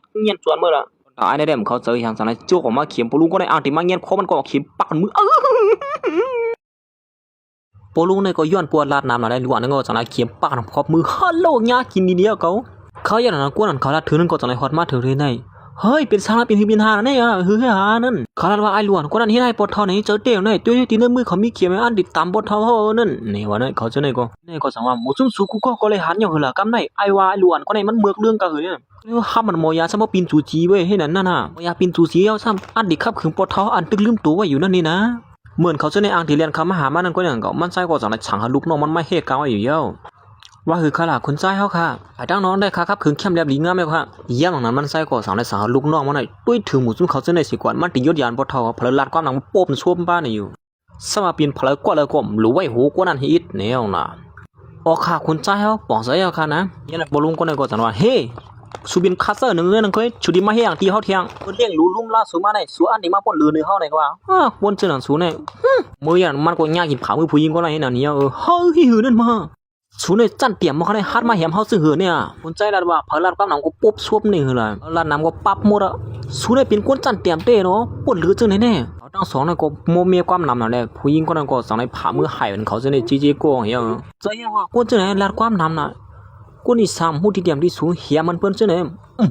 ในเกอ3ตัวสูเฮาบ่ลาดยาพลาดความหนังก็ปุ๊บซวบเบ็ดนะแทงกล้ามได้ห่ำตัวหลายๆก้อยผู้หญิงคนนั้นถึงว่าเฮ้เฮาได้เฮาทำได้ลาดก้อยได้ลาดอย่างมาลาดหิมเขาในเกผู้หญิงคนนั้นก็มาหาลาดแทงเหี้ยย่านไอ้หลวนคนนั้นก็สั่งให้ยุดยานปอเฒ่าเขาสิลากเข็มนั้นออกมาปักสวนหน้าแข้งปอเฒ่าเขานั่นแก้บอกกามันก้อยปอเฒ่าเขาสั่งให้ถูบน้ำปูออกมาเฮ้ยปอเฒ่าไอ้นี่เฮ็ดให้ปอเฒ่าเป็นขี้ฮัก2หัวน้องเหือนั่นกำไหนไอ้นี่มึงขี้หือเนี่ยสุดได้มันเป็นตัวกำให้เตมื้อปอเฒ่าความมันอินขนาดไอ้หลวนก็ได้จังว่าปอเฒ่าคำได้จังจะถือที่ไอ้เนี่ยไม่เฮ็ดให้ปอเฒ่าเป็นจังไหนเนี่ยไอ้ผู้ให้เหี่ยมกวนตรงนี้มื้อยันปอเฒ่าจังนั้นขึ้นมาเฮ้ยอวดอ่านว่ามีไอ้สังกันได้ก็ไปเนียนจวนไว้สุดท้ายก็เนียนจวนก็ง่ายๆเนี่ยฮู้ก็ก็ไปเนียนจวนง่ายๆมื้อเฮ้ยยินจมเดียวขนาดปอเฒ่าหลีขึ้นมาได้ยินจมเตี้ยๆนี่คำไรมีซื่อน้ำมักลบผ้าอินให้ที่ปอเฒ่าขนาด เยี่ยนั้นปอท้อนั่นก็เป็นยินส้มตีหนึ่งหลานไส้ก็ที่สว่างมันอยู่เย้ายินส้มยันนะอันซอยแถมอาซาเข้าไว้ซึ่งไหนเนี่ยปอท้ออย่าไปรัดความนำเย้าตึกเอาอาซาออกมาเมื่อไงเนี่ยเว้ยหรือเสียยากล้องที่เราตัวปอท้อก็ตึกเยอะกันนั่นดื้อเฮือหรือเสียก่อนเด้อเมื่อยันปอท้อเนี่ยก็จะลุกขึ้นมาเสร็จแล้วบ่าเขาก้นที่นั่นใส่เสื้อเครื่องเนี่ยเขามาใส่เสื้อเขาได้ขึ้นปังกูมือเลี้ยวเนี่ยตีปืนเข้ากว่าก้นที่มาปูดอาหมวยเงินคำเขาก่อนเนี่ยปอท้ออย่าไปหิมเนี่ยเขาเลยนะมือเลี้ยวในปอท้อไปอยู่ลีปัญหาปอท้อในแค่หายเสียก่อนเขาเลยเขาส่งไปมาลัดกันทั้งกำหนึ่งเมื่อยันผู้หญิงก็ได้สั่งลัดขึ้นมาเฮ้ปอท้อนอนกวางเขาเย้าเขาเย้าการทัดสร้างโปรแกรมที่3ในเต็มไปเย้าตัวลิงงามเหรอปอท้อเนี่ยก็สั่งว่าการทัดสร้างโปรแกรมที่3นั้นเย้าตัวลิงงามกว่าเย้าฤาษีนั้นการทัดสร้างโปรแกรมที่2นั้นเฮ็ดให้เขาเลยฮู้ว่าเมื่อยันไอ้นั่นก็เลียดขึ้นมาว่าปอท้อก็ตื่นเย็นเดียวเขาเนี่ยสองหูเขาหือกวนสวนจุ่มนั้นมันยอปอท้อกว่านั้นปอท้อถูกนี้เอาตั้งพิษผู้ให้นั่นเขานะเห็นในวันนั้นที่เด็กก็เปลี่ยนตัวเขาได้ซ้ำป้อมมูตัวสีอิดได้หลงขี้ในก็สลัดจำหลานมันว่าเจ้าครับปอท้อไอ้หลวนก็นั่นเฮ็ดอะไรกูเมียวนั่นคือปอท้อตียุกยอมมันเนี่ยถึงตัวยอมหันโยนมายอปอท้อกว่าสิเฮ็ดการสั่งซอยแถมปอท้อปอท้อหันดินมันในนั่นเขาอย่านายหลวนก็ในก็สในห้องผู้ให้ก็หนึ่งอันเขายอบตัวไรนั่นเขามาที่ในกำเหลียวอยู่ย่อเมื่อเหลียวผู้ให้ก็ฮอดมาถึงที่ไหนอ่ะมันก็จะมาถามผู้ให้นั่นว่าพระสาวสุเฮ็ดจังไหนลักยอบตัวปอท้อกว่านั่นเขาอย่านบ่นถึงว่าผู้ให้นั่นเตรียมยอมหับเสียมก้าไปลัดขึ้นมาป่ะว่าเฮ้สุเป็นคนก็สาวเฮ็ดจังไหนเสเขายอบตัวปอท้อสุมาเมื่อเหลียวในถูกยอบไรให้สุ่มสั่งปันเงินเฮาเสสมัดต่ำดังพี่เท่าจังไหนนี่สุหักหลังเฮาเลยจังหือในวันไหนคิดในก็เฮ้สัวหือแล้วนั่นกว่าปอท้อในคู่หลีว่าไอหลวนก็ในเตรียมเฮ็ดจังนั้นนั่นปอท้ออย่าไปตกใส่ขนาดมาลอกไล่เจียดกวนในขำบ่ฮู้ไล่มันหลีก็ขำมีลอกไล่อยู่อันนึงด้วยกูในตัวว่าเมื่อยันนั้นมันก็สั่งให้ลัดปืนเก็บตัวไอ้ผู้ชายก็ในว่าตีแขนสุนั้นญาติตัวหมักแกงขาหักมือสักไรเปียดโขเป็น2เส้นมือเหลือเมียสุนนอนปีนตาหาแบบตีเนื้อกูลุกขึ้นมาไหลป้อผ้าแผดผ้าหลังในเมสุที่เจ็บห้องหายจ่องเจอมันก็สั่งให้สาวลูกน้องมันจุดไผ่เผาเปียดกำเหลวนี่อยู่ป้อเอาไผ่ในมาห้างตีนานั่นเด็มันตีลัดออกมาตั้งสิ่งตั้งมดหลอนมันในเฮ็ดพิษไว้นั่นนี่อยู่ลัดออกมามือเหลียวในลอนในมันทื่นเตรียมหมอเปียดเหรียญไรมันตีลัดออกมาตั้งสิ่งตั้งมดลองเตี้ยมันนั่นลัดออกมาย่ำหนังนั้นปลุงก็ในกองหญ้าไผ่เตี้ยอยู่เนี่ยไอหลวนก็ในสั่งเลยถามมันว่าหลอนมันเฮ็ดก่อนนั้นเผยเป็นก้นสางมันเนี่ยนั่นมันก็สั่งเลยลัดออกตั้งสิ่งตั้งหมดเย้าไอ้นายก็สะปตุกเสริมมันหีลัดออกนั่นมาแล้วว่าเดี๋ยวเงินดอกเมื่อนั้นมาซอยแถมค่าในเขาปานเฮาตา3 ล้านในเขาว่านั้นเฮ้ยไอ้นี่มันละลีว่าเก้นี่ก็ในก็ลัดขึ้นมาเฮ้สุนี่เสืออาจุนจูเปิ้นสิเฮาเปิ้นลัดเก้นี่เจ้าอย่าครับปทอย่าไปยุ่งนั่นล่ะค่ะนะเขาเลยมันตื่นยุ่มเลยล่ะค่ะเขาในจังนั้นขึ้นมาสู้3ก็ในศักดิ์ศรีมันหันเตินตาสุดตึมาลัดนำจังอย่างเขาอย่างนั้นปทเนี่ยก็สั่งให้ถามด้านซ้ายมันถูกลีเฮ็ดจื้อหือเดินได้ช่วยขับขึงละน้องนายได้เตียดตัดข้างกุยก็เหลวละเขาอย่างไอ้หลวนก็ในก็สั่งว่าเมื่อเขาเฮ็ดจื้อไหนก็ตึกย่อมขาไม่ปีเขาอยู่ตีนั้นเขาเฮ็ดบอกกว่าอยู่จำกันต้องขายว่าเขาเนี่ยตอนดักขา2ตัวปลูกได้ส่งออกนอกมืออย่าไปบันเขามาแทงในเมืองเขาในแทงไหนเอ้าตัวจูอาซาเขานั้นอย่าไปเลยเขามาแทงตีในเมืองนี่อยู่เขานั้นก็สั่งว่าเฮ็ดจำนานเขาสั่งในกำเหลียวขับขึงกันมือย่างน้องไอ้นายก็เป็นนั้นเจ็บเจอเลยจะลำด้วยเตว่าจากในกำไม่อันนึงเอาเตรียมปล่อยไว้เขาได้1เป้เหมือนมันไปออกกว่านั้นก็ดังเก่ามันก็ตำวางแผนการมาอยู่เย้าบุพรมันเลยถูกยอบขังนั้นก็ดังเก่ามันก็สั่งไล่หันเล้านั้นเจียนกันเจียดห่วยกำลื่นชุดหลอนเฮามุมม่อนก็ฮอดมาถึงมือย่างนั้นมันก็สั่งไล่เอาหินเสียงเขียวปีนั้นบนแค่ห่างผางห่างมันไว้นั่นลงมาตามวางตีในสิเอาเลือดมันนั้นยัวลงกว่าตีเนื้อแผ่นหินเสียงเขียวนั่นย่อก็ห้องหาผีมีสาก้อนเป็นเจ้าของแผ่นแกนเสียงเขียวนั่นเฮาฮู้อยู่นะว่าสูมีอยู่หิมห้อมนี่และยินหึมซาห้องสูมเหลียวนี่มันก็จังละตีกวนนั้นว่าเฮาติดซอยสู่ตอบแต้นก้อยนะร้อนสู่เสียบเสไว้นั่นมือย่านั้นเสียงเขียวนั่นก็2เลยออกสีมันขึ้นมาลำกุมๆกำๆไว้อำนั้นก็สวมเข้าตอบแต้นร้อนสู่เสียบเสไว้นั่นฮะ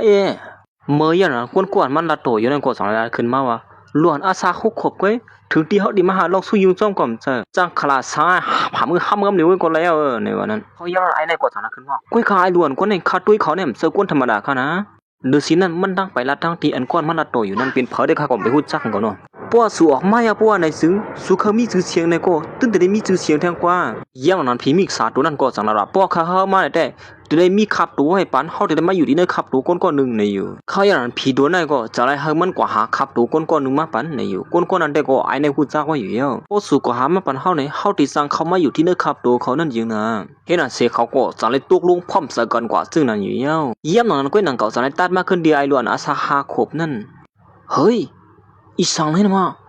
วกน้ำเนียงบ่จัดเตียกกว่าซึ่งนี่ไอ้นี่ก็สังวนเรียนเสริมมันว่าเฮ็ด3 วันมื้อนี้ตีนอกนักเสือเปียกๆปึงไว้น่ะนี่หมอเสือสปอร์ตเตียนตึกตักไว้ลงเขาย่ำนั้นก็นังเก่ามันก็สั่งให้ลูกไปออกมาตีนึงเสมาด้วยขึ้นเหลานั่นไล่หันเหลาเจียดหวยมีอยู่ที่เนื้อต้องฟ้านั่นกำเหลียวอยู่เย้า ฮ้ยเราเสียนกันเจ็ดหวยซะเลยเนี่ยอันนั้นก็ตีเปลี่ยนชื่อหนังอันพอเฮารัดนั้น5ตัวเขาย่ำหนังนั้นก็หนังเก่าลูกน้องมันก็สั่งอะไรเข้ามาหามันใจ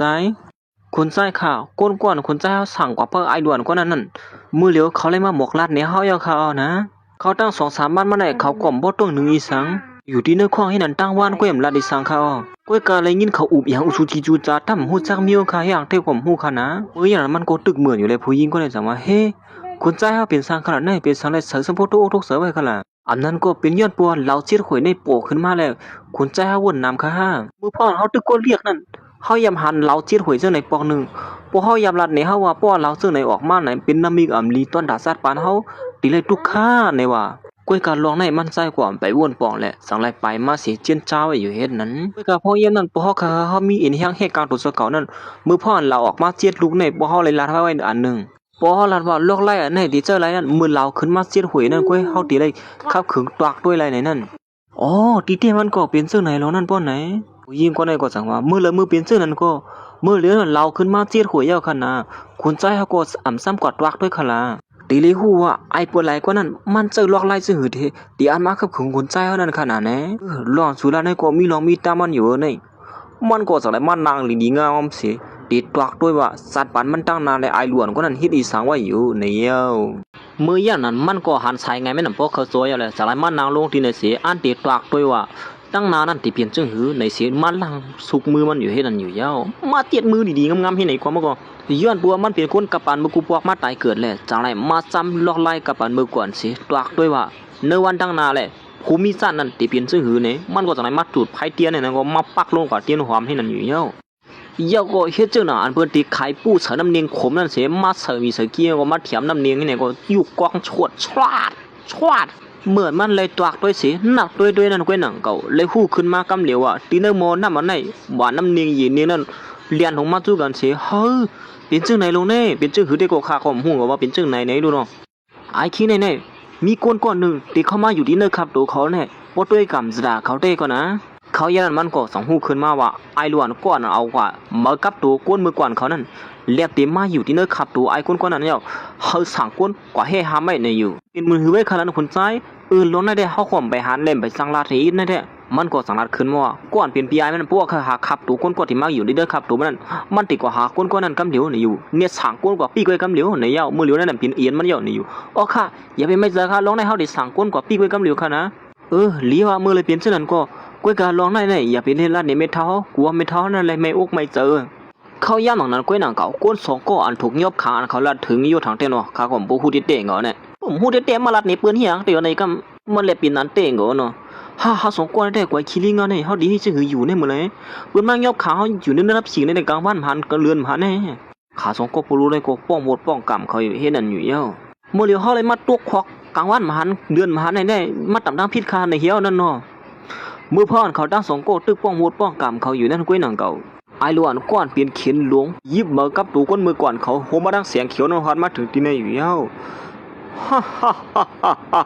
แนวนั้นเฮ้ปอเลยน้องแจ้วเนี่ยมือหือไว้ล่ะจะมีตั้งเสื้อเจออยู่ที่นี่มือตุยนาเขาเนี่ยเลยมีตั้งเสื้อเจอไว้ฮะพวกมีตั้งเสื้อเจอกว่า50,000กันในตัวที่นี่เลยนะเขาวนว่าหมูซุ่มสูก็เรียบตีเจอถึงอันไหนอยู่นั่นเก่านะพวกเขาตอบแทนขึ้นในก็เฮ็ดจอมเฮาวานั่นแหละเฮ็ดอันเสียสารตัดมาขึ้นดีเขาเมื่อพ่อนได้กินข้าวกินลีกินหวานอยู่นั่นก้อยหนังเก่าโดยปอเท่าในหิบเนี่ยเป็นอีสานก็ทุ่มหูกันนะห้องเขามาทุกห้องมือเหลือนั่นแหละบ่นั่นก็ปอเท่ากันก็เน็ตเรียนเข้ามาเฮ้ยมือเหลือเป็นโรคสู้ยุ่งเหยิงเขาได้นะ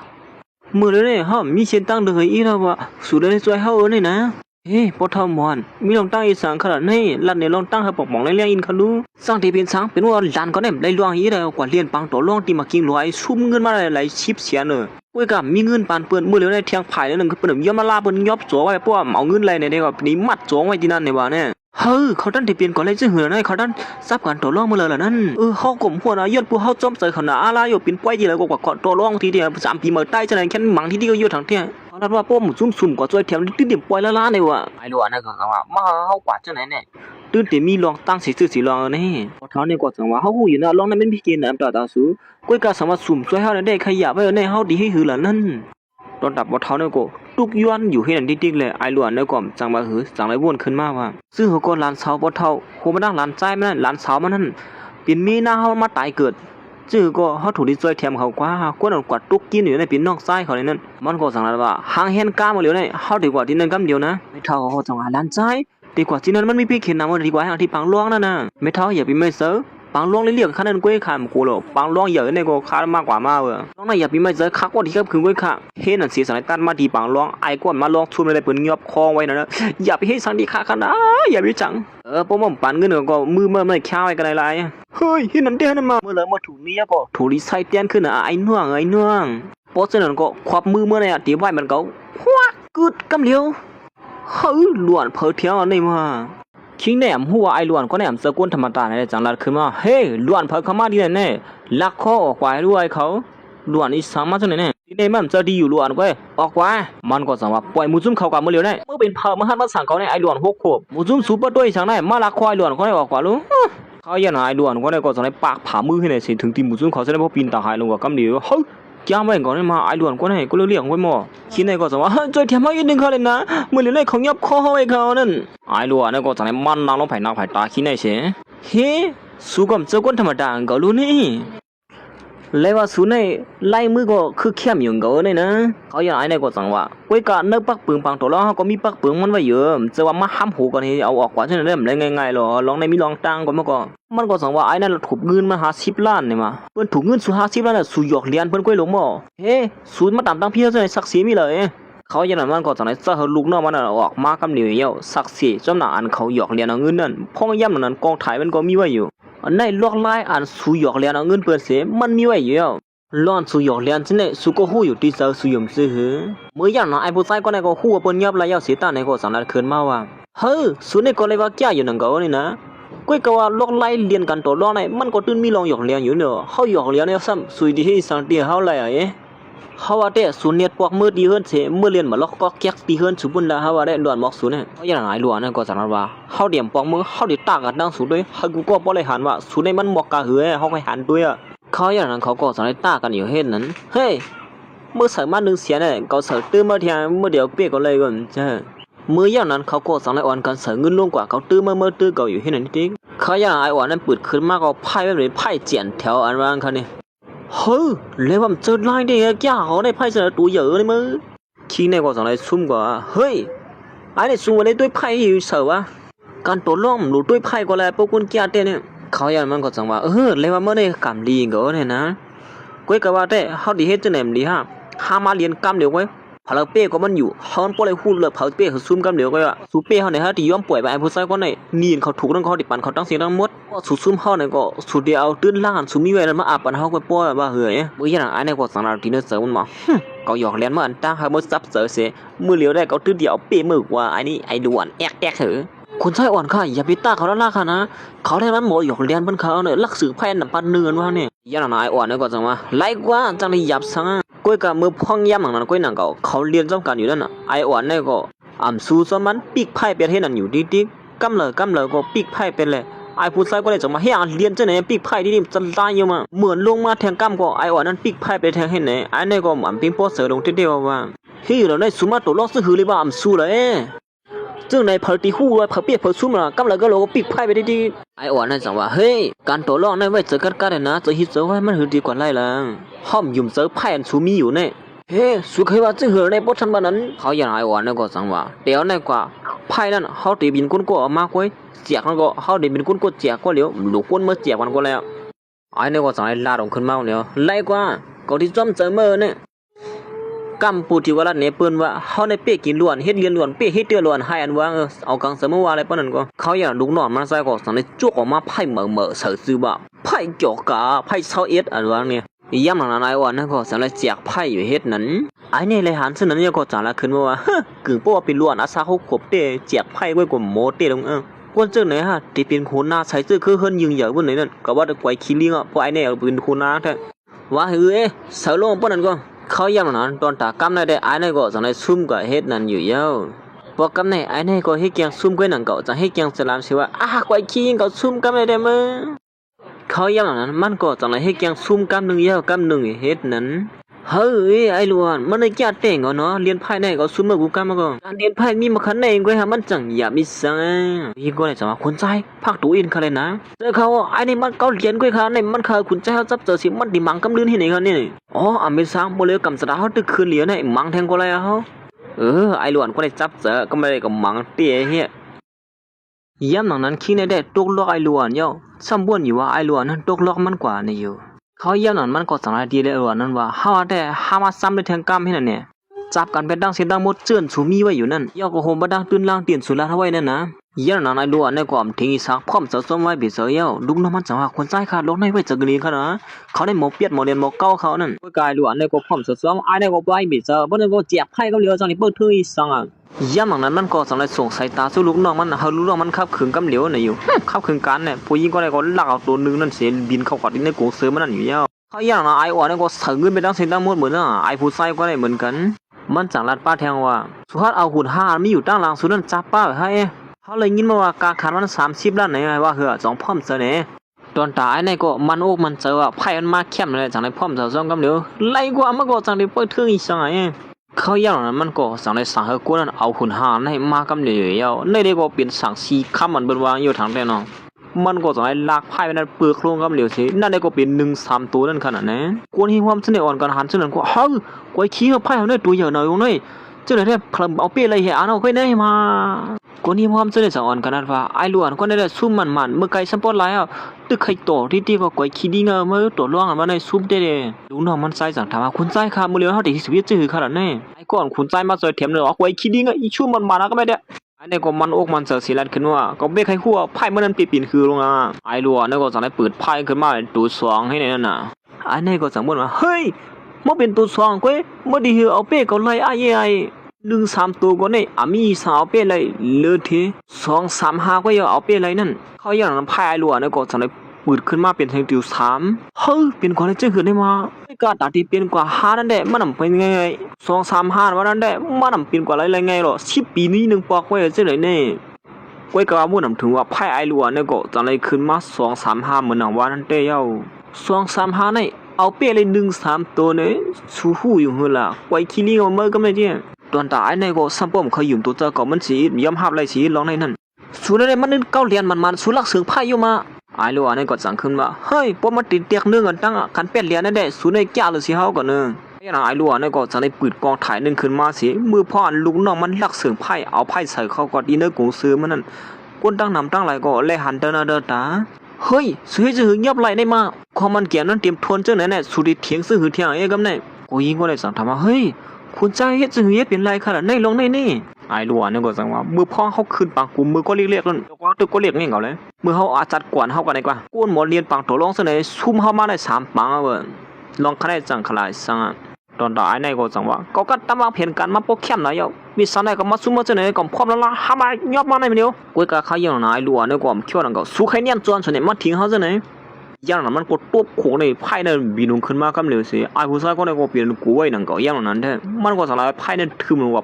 ปักทิ่มคายนั่นสิเฮ้ยพัดมานาก็จำเกี่ยมาปอกกันได้พัดนาสวยปอกคำที่2ในข้อศูนย์นั่นมันมาเนาะเขาอย่างนั้นก็น่ะเขาก้อนเปลี่ยนปีไอ้อาสัก12เขาจังไอ้ฮอดมาถึงที่ไหนเลยมาเมื่อกี้ก็เนี่ยย้อนเปื่อปอกคำได้มันมีกวนอันที่มาใส่แถมมันเอากวนอันมือก่อนมาอยู่ที่เนื้อขับตัวปีมันแทงก้อนนั่นเขา3ตัวปลูกก็สันให้ปลายลงเข้ามาที่เนื้อปังตัวร้องให้กำเหลียวอยู่ส่วนในใจหางความได้ร้อนเนี่ยอวกกว่าปลุงก็ได้ก็สั่งมาเฮ้เมื่อได้เป็นคนซื้อหือเต้เนี่ยตีให้ได้ใส่เสื้อเคอได้ดูเหลียวยันเบื่อเมื่อเนี่ยคนใจค่ะเฮ้สั่งไอ้ผู้ชายก็ได้เขาถุงยาขังไว้ย่อมจะหาให้สั่งมาอยู่ที่ในขนาดในมือเหลียวเนี่ยตอนตายในก็สั่งมาส่วนว่าเขาก็อยู่ที่วันนอกย่อสิตีให้อีสั่งได้เนี่ยฮะรอดส่วนมันถึงเลยก็หรือยังเขาเลยไงเนี่ยนั่นย้อนปัวเขามีก้นๆไหนอยู่หิมค้างเขานั่นน่ะเฮ็ดให้เขาเลยปอกมาไว้นั่นนะขี้ในก็สั่งในลาตีไอ้ล้วนนั่นว่าเฮ้ก็เป็นคนก็เกิดมากๆเลยเกิดได้กำเกิดลงก็แล้วว่าก็ได้เลี้ยงรู้มากๆก็ได้เป็นคนก็เกิดมากๆชูสูงเขาก่อนได้ควักสิเฮ็ดเขาได้เป็นคนตัวควักซะเลยก็เปียงโปเสียชีวิตมือขี้ในก็สั่งว่าเขาได้มีลูกเหมือนเจ้าหนังสูเนี่ยไอ้ล้วนเนี่ยก็สั่งในมาลาตีมันว่าเฮ้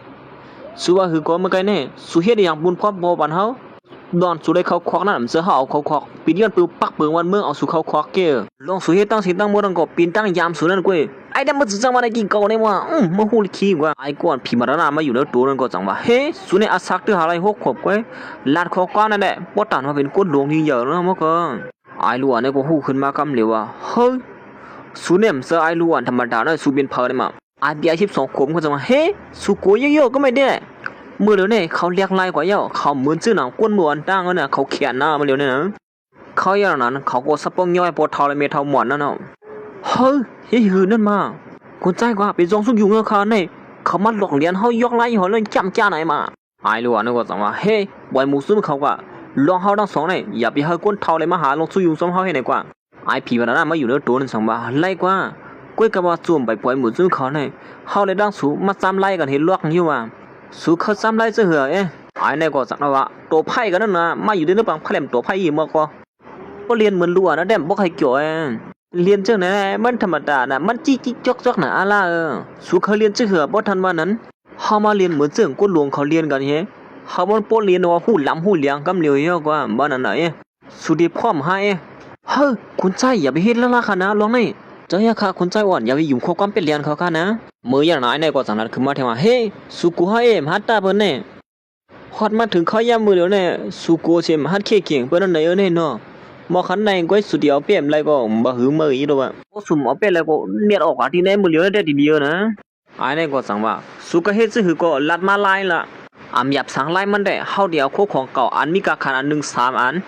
น1เต็มเจิงเก่า3อันสูเลือกด้วยว่าตรงมันถูกเมียนว่าอันคือเข้มในนั้นสังว่าสุลาที่อันถูกเมียนในก็อาซักสุนั้นได้เป็นตอนตาเฮานะไอ้เนี่ยก็สั่งลาออกมานางหือที่เป็นลวงถูกเมียนซ้ำตราเฮาออกมาเครื่องเจ็ดโคของเก่านั่นเพราะว่าเพิ่นล่ำเมียเนี่ยก็เอาในเจ็ดด้วยก็มันตื้นเมียนั่นแหละเขาอย่างนั้นไอ้พี่ว่านามาอยู่ในตัวนั่นก็อำหัวก้นได้เปลี่ยนปีไอมันมือสัตว์กว่านั่นแหละสารลัดขึ้นมาว่าโคของเสื้อไหนเมื่อเขาอยู่เมืองปาราณสีมันเป็นโคของเจ้าเขามือปานกว่านั่นเมื่อถึงดิล่ำเมียนไรไอล้วนอาซาโคขวบเบิ่งซึ่งก็สุดล่ำเมียนเอาปีห้อมไรละโคของเสื้อไหนเป็นโคของหลีอาซักมันได้มันมาเพลงปีมาเลยสมาผู้ล่วงเรียนเขาอยู่เมืองเลยมาสิด้านนั้นก็ป่วยต่ำออกกว่านั้นเนี่ยนะป้อมสกุลกัดแขนได้ไอ้อ้วนนั่นก็สังนัดขึ้นมาว่าเฮ้ก็ทำว่าอีสังลงล่างนี่นะตีเตะก็ข้างในก็ไหนกว่ามันก็พอเขาฮัดด้านนี่ก็กูนั่นตีออกเป็นนั่นตื่นตีเป็นเฮาก็เจอหมูจุ่มสูรอพอลุงคนนั้นก็สังว่าฮัดแก่งก็เนาะอาซามเมืองในหรืออาเมืองแก่งก็เนี่ยเขาอย่างนั้นไอ้นั่นก็สังลักออกมาคู่ของอันนึงเสียกูนั่นตั้งสุดในเฮาได้ถามสุดด้วยรู้ล้ำด้วยอะไรบ่นั่นมานะคู่ของอันได้เป็นมัดผงตีนกวนมือกูปอกเขาเจอกันนั่นให้อันนั้นได้เอามาหินเสียงคิ้วคู่ด้วยที่เมืองซูเสียมาเฮ็ดเสียงเลี้ยงอยู่เมืองซูชักก็คู่ของลีคือเข้มลงเสนอได้เฮาว่าแต่สุ่มต้นยามหันมาสิบอกอยู่ทางซึ่งไหนได้ก็หาซื้อทีแล้วก็มีขายกว่าเนื้อมันคือก็ไอ12ขวบเนี่ยก็จังบ่ม่วนตั้งสุนอยู่ที่วันนอกนั่นกว่าเกี่ยวเรียนไม่ยินบักไส้มาเตียกเนื้อตั้งในก็10ปีก็มันเตียกเนื้ออะไรก็โอลุงเนี่ยก็สังนัดขึ้นมาเฮ้ยคู่ของเจ้าไหนกูเจ้านั้นเขาตีจึงฮู้จักไอ้รู้ว่าเนี่ยก็สังในคือโฆษณาเขาเนี่ยสึกว่ามันคือเข้มนะอันว่างสุขว่าในมันคือเข้มไหนกว่าย่ำหนังมันก็สังว่าด้วยเหมือนว่าสุรว่ามันคือเข้มเยอะอันว่านั่นแหละเล็บเต็มมีลองสู้ยิงไว้เยอะว่าในเขาว่าได้นะอันนี้ก็สังนัดขึ้นมากำเลยด้วยเหมือนว่าอันนี้นะสีมันได้เป็นสีเขียวอยู่ก้อยกับพวกมายีบีบกำอยู่ในเนื้อหูมันได้เป็นป่องไว้ผังหางมันก็อ่ำคือเข้มเหก็คือเฮ้ยอย่าไปมาละลีลาจังไหนไอ้ว่านั่นก็สังนัดป้าแทงว่าโคขวานในโปรตีมันจากนึกกันนะมือเหียงปีพ่นมานั่นมันมีการคันอีกกว่านั้นนะไอ้นี่จังว่ากูขอในสมาวันเป็นมีโคกาคันสิตาเนี่ยก็มือเหียงปีปุ่นมานั่นกูป้าซับตัวก็ตัดสิเพราะมาขายมือเดียวที่ก็2 ปากเงินมันนั่นได้เดินเลยกับเขาก็เหมือนเขาตั้ง2 อ่างติดตากันนั่นก้อยหนังก็ไอ้ผู้ใจก็ได้จังว่าเฮ้ยฮอตมาถึงแต่แน่สุดที่มาหาตาความเปิ้นอยู่ป้อมหิมพวกคือมืออันเจ็ดมันก็มีอยู่ที่แน่น่ะห้ามมาเลยฮะเจ็ดด้วยเฉยเหมือนเขามาเจ็ดด้วยนั่นก้อยหนังก็โคขอในก็อำเสอันเต็มมันเฮ้ยเป็นก้อยซื่อหือที่มาไอ้นี่ก็จังว่าคือเจ็ดก้อยมันอย่างนั้นเขาก็สั่งให้เอาเครื่องเจียแทงอันนึงมาเจียด้วยเครื่องเจียอันนี้เจียด้วยก็ลัดว่าคู่ของนั้นอำเสนเต็มเปลี่ยนปัวมันกุ้ยเนี่ยอยู่อันนี้ก็เป็นอันบ้วนกวางอยู่มันเป็นกว่าเลยเจอหือได้มาตีเตี้ยมันมือเหียงปีป่วนมานั่นมีก้นหนึ่งมาเรียกแล้วขวาไม่ย่อคู่ของมันไหนแน่ๆมันหูตัวมันมืออย่างนั้นนั่นควางนี่เป็นคู่ของมือปานกวนที่มันเป็นปอมได้มาปอลุงก็ได้ก็สั่งว่าในเป็นกวนตั้งสู้กุ้ยคือแทง2 กวนอย่างนั้นมันก็สั่งยีบออกมาแทงกอกยูนั่นหนังเก่าไอ้ล้วนนี่ก็สั่งนั้นว่ากอกยูนี่เด็กก็เจออย่างเก่ามือกอกยูมือปั่นสภาพข้อหลังเนี่ยก้อยก็ว่ากอกยูนี่มันเจอก็คำมันเป็นกอกตองอย่างนั้นเห็นนั่นเสียเหมือนเขาเจียดด้วยนั่นก็กอกยูนี่ก็เป็นกอกปลอมกว่าแทงเฮ็ดนั่นอยู่เฮ้ย เฮียเป็นปวมที่นี่มาเยี่ยมนะไอ้ล้วนก็ได้ก็สายลาดออกมาทั้งสิ่งทั้งหมดหลอนกวกโยในเปลี่ยนชื่อหือมาดีกว่าที่มันเปลี่ยนชื่อหือโปเปลี่ยนมาในนั่นไอ้ก้อนผีมารามาอยู่ในตัวนั่นชงกว่าไอ้ล้วนก็ได้อาสาคู่ขบไว้เฮ้ชื่อในคู่ลิลีคู่ขวานในมาหรือสินั่นมันก็คู่ป้าสปอเขามือปีเฉียบเฮงหาปากซิมันตึงติดกว่าอะไรมันเยอะเขาอย่างนั้นไอ้ในก็สั่งว่าทีเดียมันก็เขาหลักว่าถ่อมอาปุ่มจมผังตาผังตั้งมาเกนั่นเขาทำพูดเต้นั่นคือเสียเท่าไหร่มันตื่นกวยมันเป็นเผาที่นี่มาเขาก็เป็นอาชาคุกขวบชัวนั่นกินนะจังที่เป็นเผออันนี้ก็ตึกเสียอันกำนึงชุดอยู่สองอันนั้นสามารถสุดละมันสิตาเนี่ยก็เทียงอยู่อันกำนึงชุดในสุดที่ละมันไรแมนเขาอย่างนั้นมันก็สั่งยิบขึ้นมาหวานชุดน้ำเนียงเทียงอันนึงอยู่เย้าสุดที่ละว่าหวานชุดน้ำเนียงในเป็นอันป้อมเทียงในกว่าเจ้าว่าหวานชุดน้ำเนียงอะไรตัวจะหือก็ตึ้งเป็นเสียงสีเขียวคิดกวนเหตุด้วยก็ตึ้งเป็นเสียงสีเขียวเขาอย่างไรวะเนี่ยก็สั่งมาเยี่ยมวันสวดดำเนินคลิปปืนลงก่อนนึงพักงอกไว้ขี้เบียดเดียวเมื่อฮีนั่นมาไอ้หลวนคนไหนก็สั่งว่าเฮ้คนไหนขอลัดมาแล้วเอาไว้เป็ดแข็งให้ยอบตัวมือเดียวเนี่ยมันก็สั่งขึ้นว่าป้อมปกไว้เป็ดหมูจุ่มสุดที่ชื่อหัวตั้งเนิ่มนั้นมีสังพองหลายๆในสุดที่หัวเขาอย่างนั้นก็นั่งกับคู่คอในก็เยี่ยนเปลี่ยนหมักนับสมียดเบียดอยู่เยอะเฮ้ยมันนี่เปลี่ยนหมักนับเบียดนั่นมาเจ้าว่ามันนี่ชื่อตรงไรหางกุยมันหล่ะนั่นมาหลีอ้ำจะมาไอ้เนี่ยก็สั่งว่าเปลี่ยนความไรเปลี่ยนกวักน้ำเนียงขนาดนึงก็มันดีหลีขึ้นมาเนี่ยสุหันต์นั่นตาหัวละก็ไม่ได้มินจื้อเนี่ยมันก็สั่งว่าหวานชุดน้ำเนียงเนี่ยเอาหมากหน้าเพชรไว้ปบพัดให้เหี้ยเนี่ยมันตื่นกว่าเปลี่ยนหมากหน้าขึ้นเหมือนเก่าสุยจื้อหูเลยอาศักสุดได้หกขบเว้ยเขาอย่างนั้นมันก็สั่งให้ลัดถึงขึ้นมือพ่องเหียงปีป้วนมานะครับน้องมือเหียงปีป้วนมาได้ค่ะความต้านทานก็มันลัดถึงขึ้นเลยนะตอนต่อเนี่ยก็เนียดกลุ่มลงมาเก็บกำเหลียวเหี่ยวเฮ้ยโคของในเปลี่ยนคือเปลี่ยนหาเป็ดอันนี้มาเมื่ออย่างนั้นเครื่องเจ็ดด้วยเขาเนี่ยก็ลัดออกมามันแมนเจ้าหน่ะไอ้ล้วนอาซาเขาลัดปิดเบิ่งอยู่แล้วอย่างนั้นมันก็สั่งว่าซุ่มๆเฮาอย่าปล่อยมันบ่ทอมไม่ท้อมาเลยนะไอ้เก้ไอ้ล้วนก็เนี่ยก็ออกเสตัวสร้างน่ะคุยมันฮู้ว่าไอ้ล้วนก็เนี่ยก็เป็นพี่ชายพี่ใหญ่แม่น้องมือเพิ่นยามนั้นนั่นเฮ้ย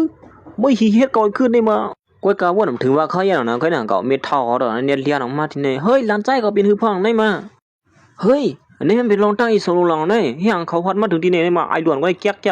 เขาอย่างนั้นมันก็จังได๋ฮู้ลองเต้นะลองเสียบซะเฮามือเฮียงปีป่วนมานั่นมือเหลียวนั้นสุดตึกมาตบแก้นถึงที่ไหนเฮาได้มาก้อยกาจื้อก็ย่อไอ้ล้วนก็ได้ตื่นเอาเป้มันมามือเฮียงปีนึงก็เอาเป้บอกกำไหนก็มันก็ยอมซุ่มแทงกำนึงอยู่ยาวฮ่ามือก็ฮู้อยู่ล่ะมือเฮียงปีป่วนมาห้ามหูกันก็ออกเป้มันมาดะเสมือมึงตื้อหาลงซุยอยู่ก็ก็เปลี่ยนปีไอมาก็มือก็ถึงเอากวาดก็ดะเสียว่าเข้าย่ำนั้นบัดพงตีนมันก็จังได๋เหลียวเพี้ยวเบ็ดให้นั่นอยู่ยาวเฮ้อก้อยคิลิงก็มันก็จังได๋กว่าเกิดมาเบ็ดให้นั่นเฮียว่าเสียไอ้ล้วนก็ได้ร่วมสวมลงกว่ายันก้อยนั่นก็ขาสองก้อนในก็จังจะเหยียบเพิ่นนะเฮ้อมึงไว้คิลิงมื้อเหลียวนี่นะมันก็จังได๋สาขาสองก้อนนั้นกว่านอกเมืองแบบอย่าไปเฮาได้ปอกมากขึ้นที่เนเวียงได้เสียงเสกำได้อยู่เฮ้ยก็อยากกินเที่ยงเฮาได้มาก็อยู่ที่เมืองจ่าปานเฮ้ยอย่าไปเข้ามาทางที่เมืองกวนเฮาได้เหตุการณ์เมืองจ่าปานก็เมืองกวนนี่เห็นแล้วนั่นถูกหรือที่ไหนถูกเมียนชอมเตี้ยวค่ะนะเฮ็ดนั่นเสหมู่ซุ่มเขาก็อ่อนกันนับยำโหนาโคที่นั่นน่ะเฮิรนได้อยู่ยาวเยี่ยมนั้นเจ้าค่ะก็เป็นอันชุดเยี่ยวกว่าที่ในเยี่ยวค่ะเมื่ออ่อนกันสืบเรื่องซึ่งเหมือนที่มาเสียกรรมเหมยสูงค่ะ